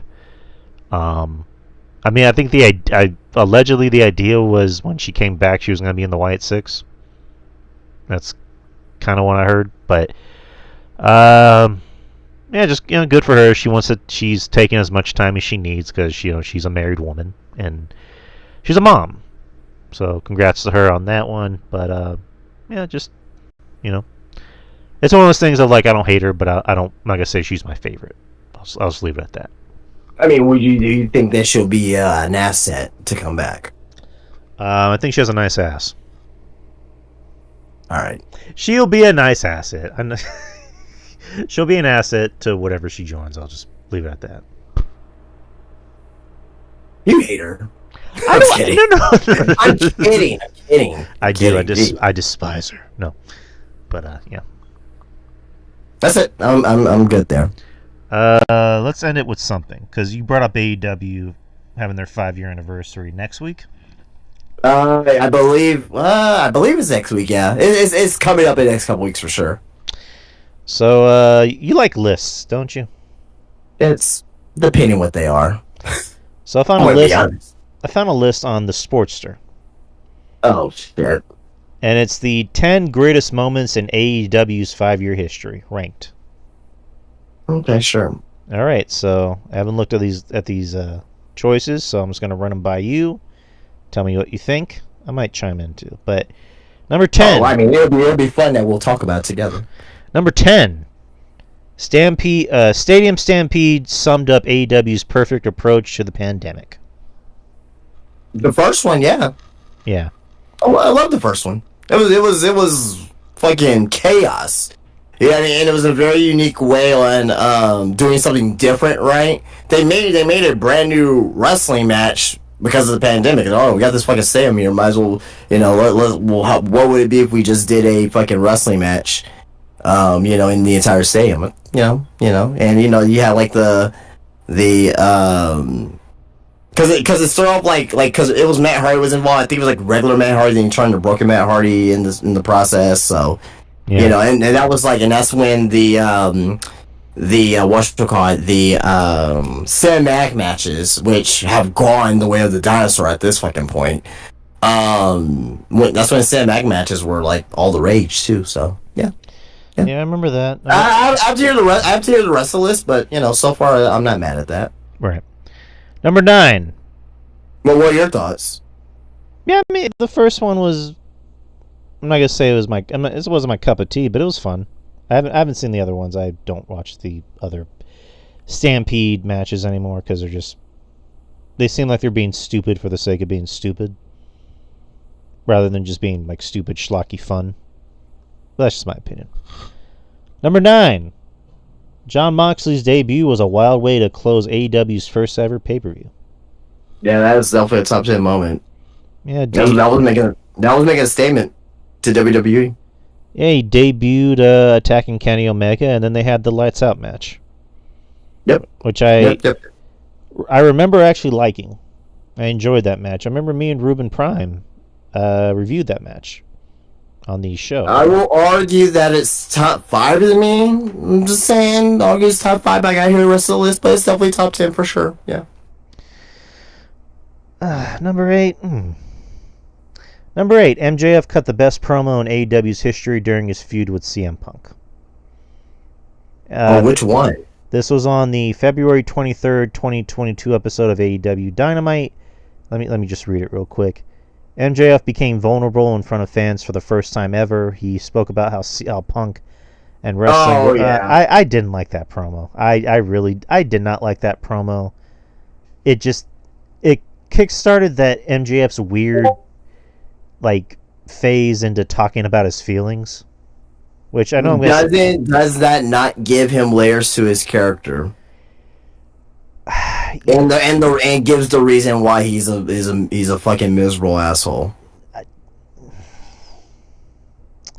Okay, mental health is important. Mental health, especially for men, because for a long time men were always taught. I can relate to that, so we as men were always taught, don't cry, don't show emotion, be strong. I get the mental health thing. Maybe it's just a Gen Z wrestling thing where you have to talk about how depressed you are. I don't know. I don't like hearing about it in like the most random of promos. This is just a weird promo. Well, I mean, you know what led to it, because I think it was the following week. Yeah. He fucking came out and like he just Punk was like, I don't know who this was last week, whatever, but like, you know what I mean? Then like, because it was before the Dark Collar match, right? Yeah. Yeah, and when he ended up fucking blaying up Punk, and Punk was blaying all over the place, he was chucking with the dog collar. I thought that was tremendous, and that promo set up that tremendous moment. So, Yeah, but I don't know. Now I will say this: I don't think that's his best promo. No, at all. I will say that, but what I will say that did add layers to his character and it helped his origin a little bit more for me. Now, what was this dated?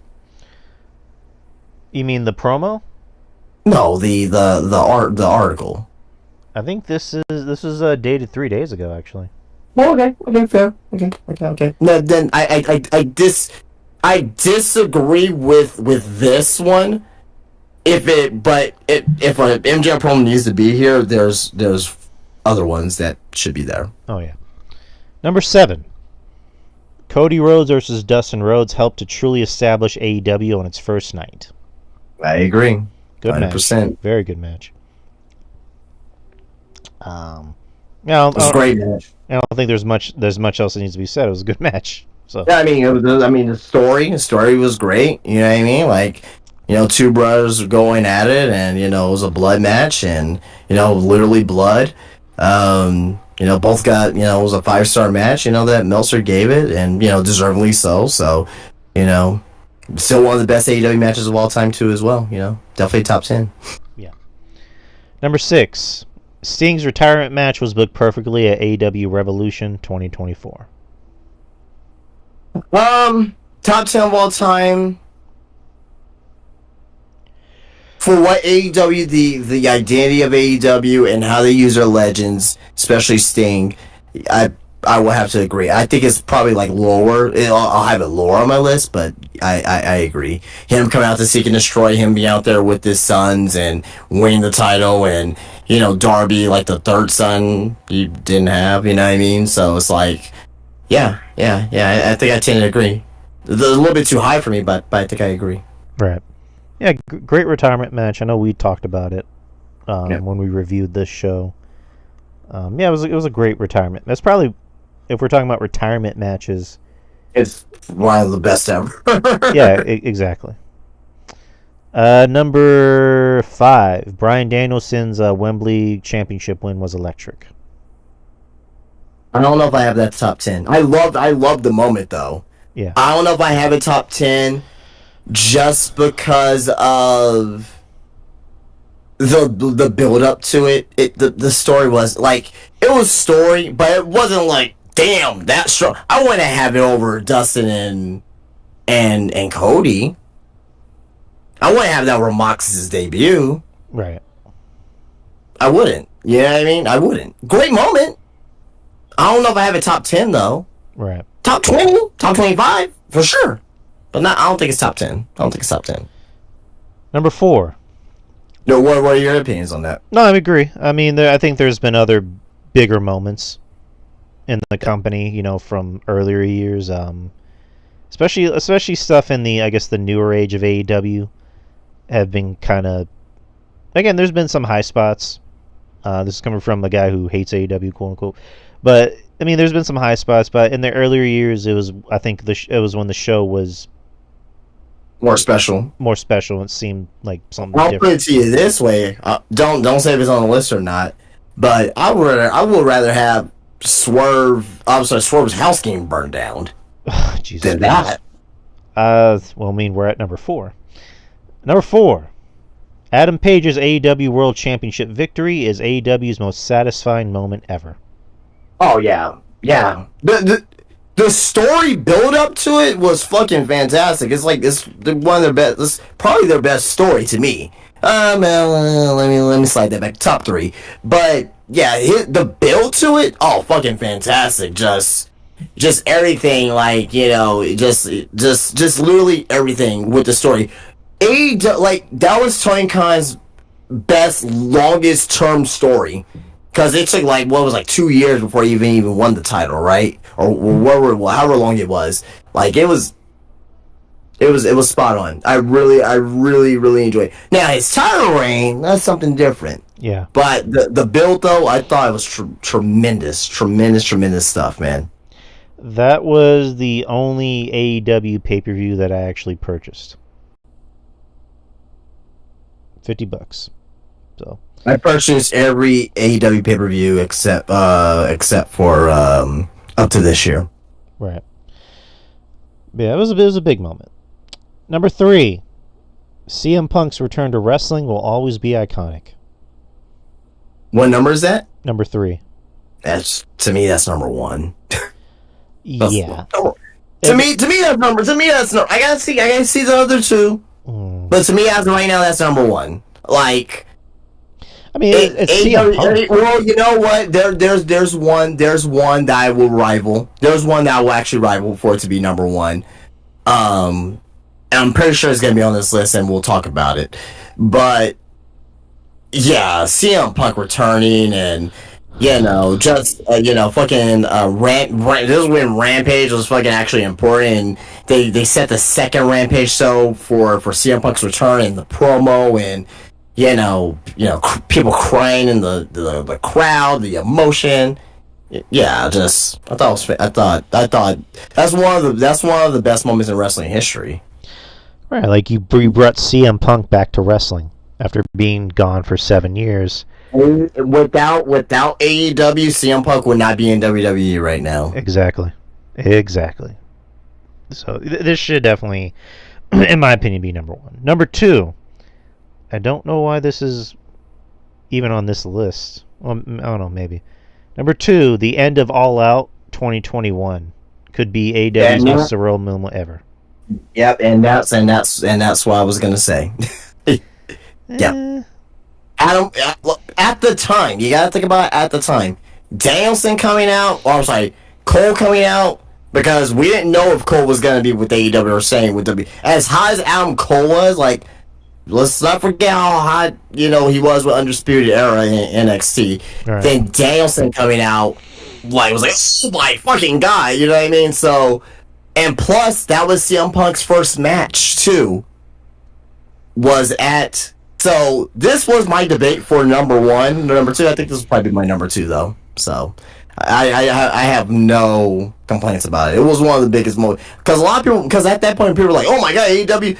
Because remember, 2021. Think about WWE in 2021, right? Roman was game momentum, right? Tribal Chief, that service game. But outside of that, there was nothing on WWE. Pandemic, no fans, all that bullshit. Then AEW was game momentum. People really thought that AEW was really gonna start to overtake WWE. Not as far as like in the ratings per se. Well, they technically did as far as like the 18 to 49, but that's different. But as far as total viewership, um, yeah, I agree with this. I think it's one of the most. Now, did it work out at the end of the day? Adam Cole definitely not, right? Bryan Danielson, yeah, I mean, he's the champion right now, so yeah, but like it didn't work out as far as like extra, viewership and popularity. It didn't help out from that aspect. But at the time, oh yeah, it was an electric night. It was a very electric night for sure. Right. What are your thoughts? Yeah, you kind of said everything that needed to be said. I don't know if I would have put it that high, in my opinion. I mean, Punk should definitely be in the top 3 of moments of anything AEW related. I don't. Personal opinion, I don't know if it should have been that high. Number 1, Brody Lee's tribute show. Ah, well, all right. Well, yeah, that's number 1. I mean, what a I stand corrected. That's number 1. That's number 1. You can't.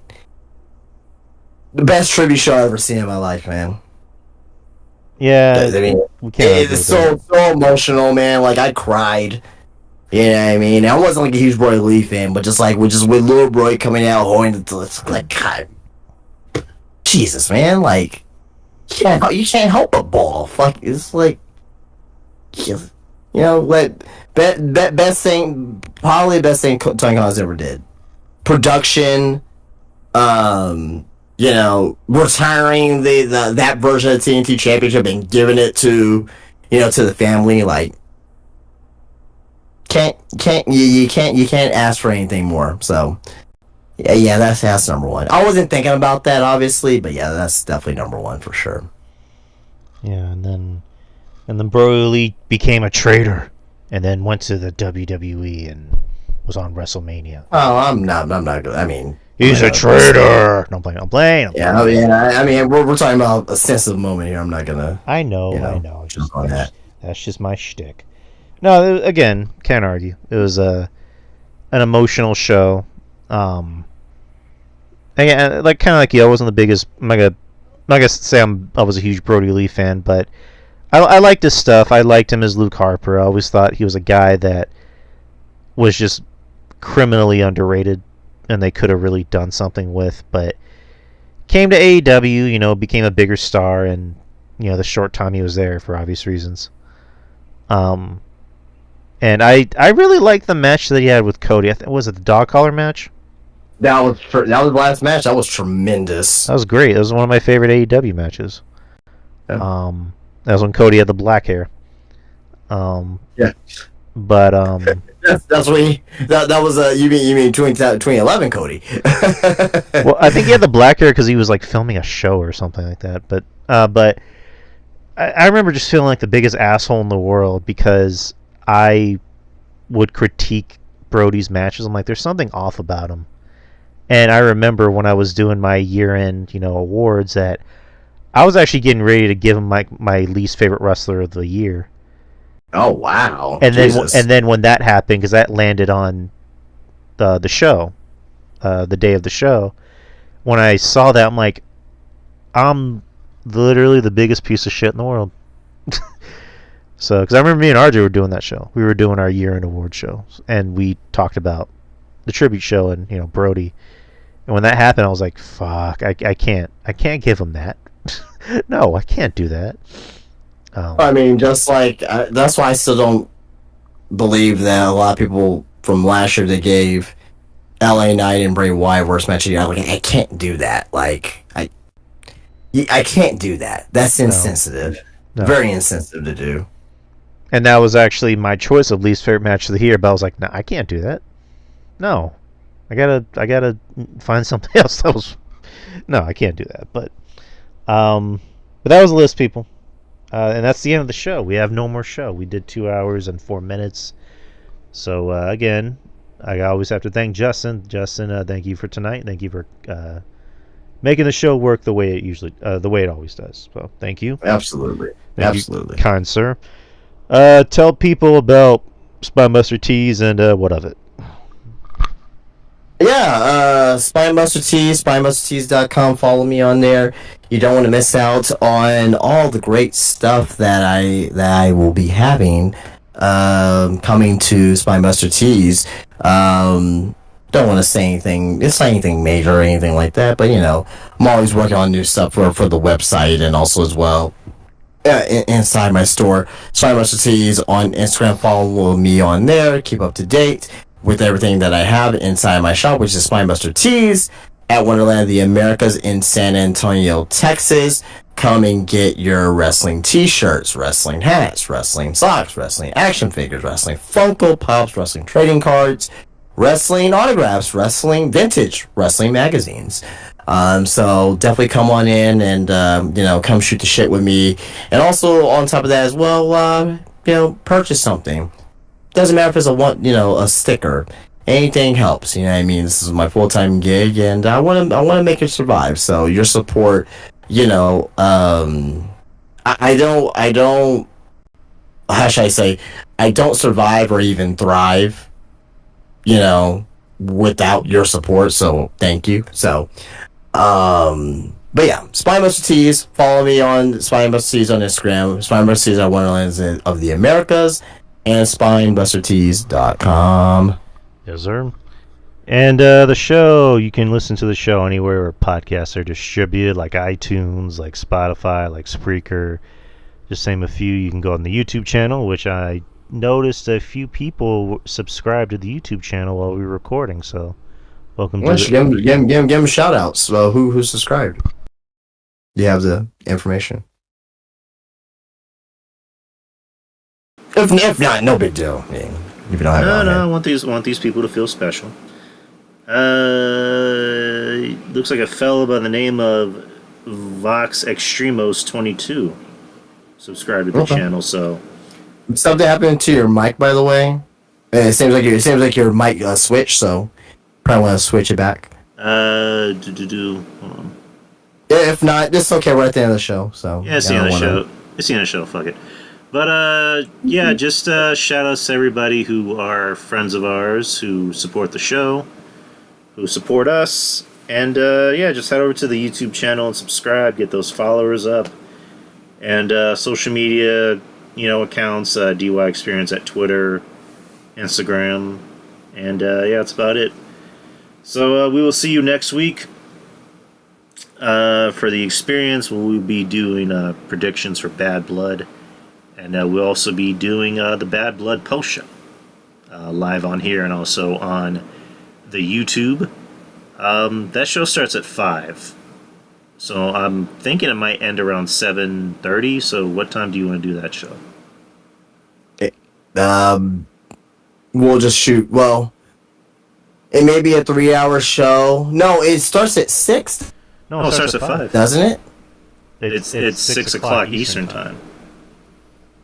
Oh shit! So it starts at 5 then. Okay. Because 8 o'clock, I guess. Because next Saturday is a UFC event too. So yeah, 8 o'clock. 8 o'clock. Okay, 8 o'clock. 8 o'clock. And might get a third man on here. Might get RJ. Trying to see if I can get RJ or Ruben. One of those two. But all right, people. We'll see you next week. Same time, same channel. And what else can I say but peace out. And I'm trying to stop the stream on here. Okay, what is OBS doing?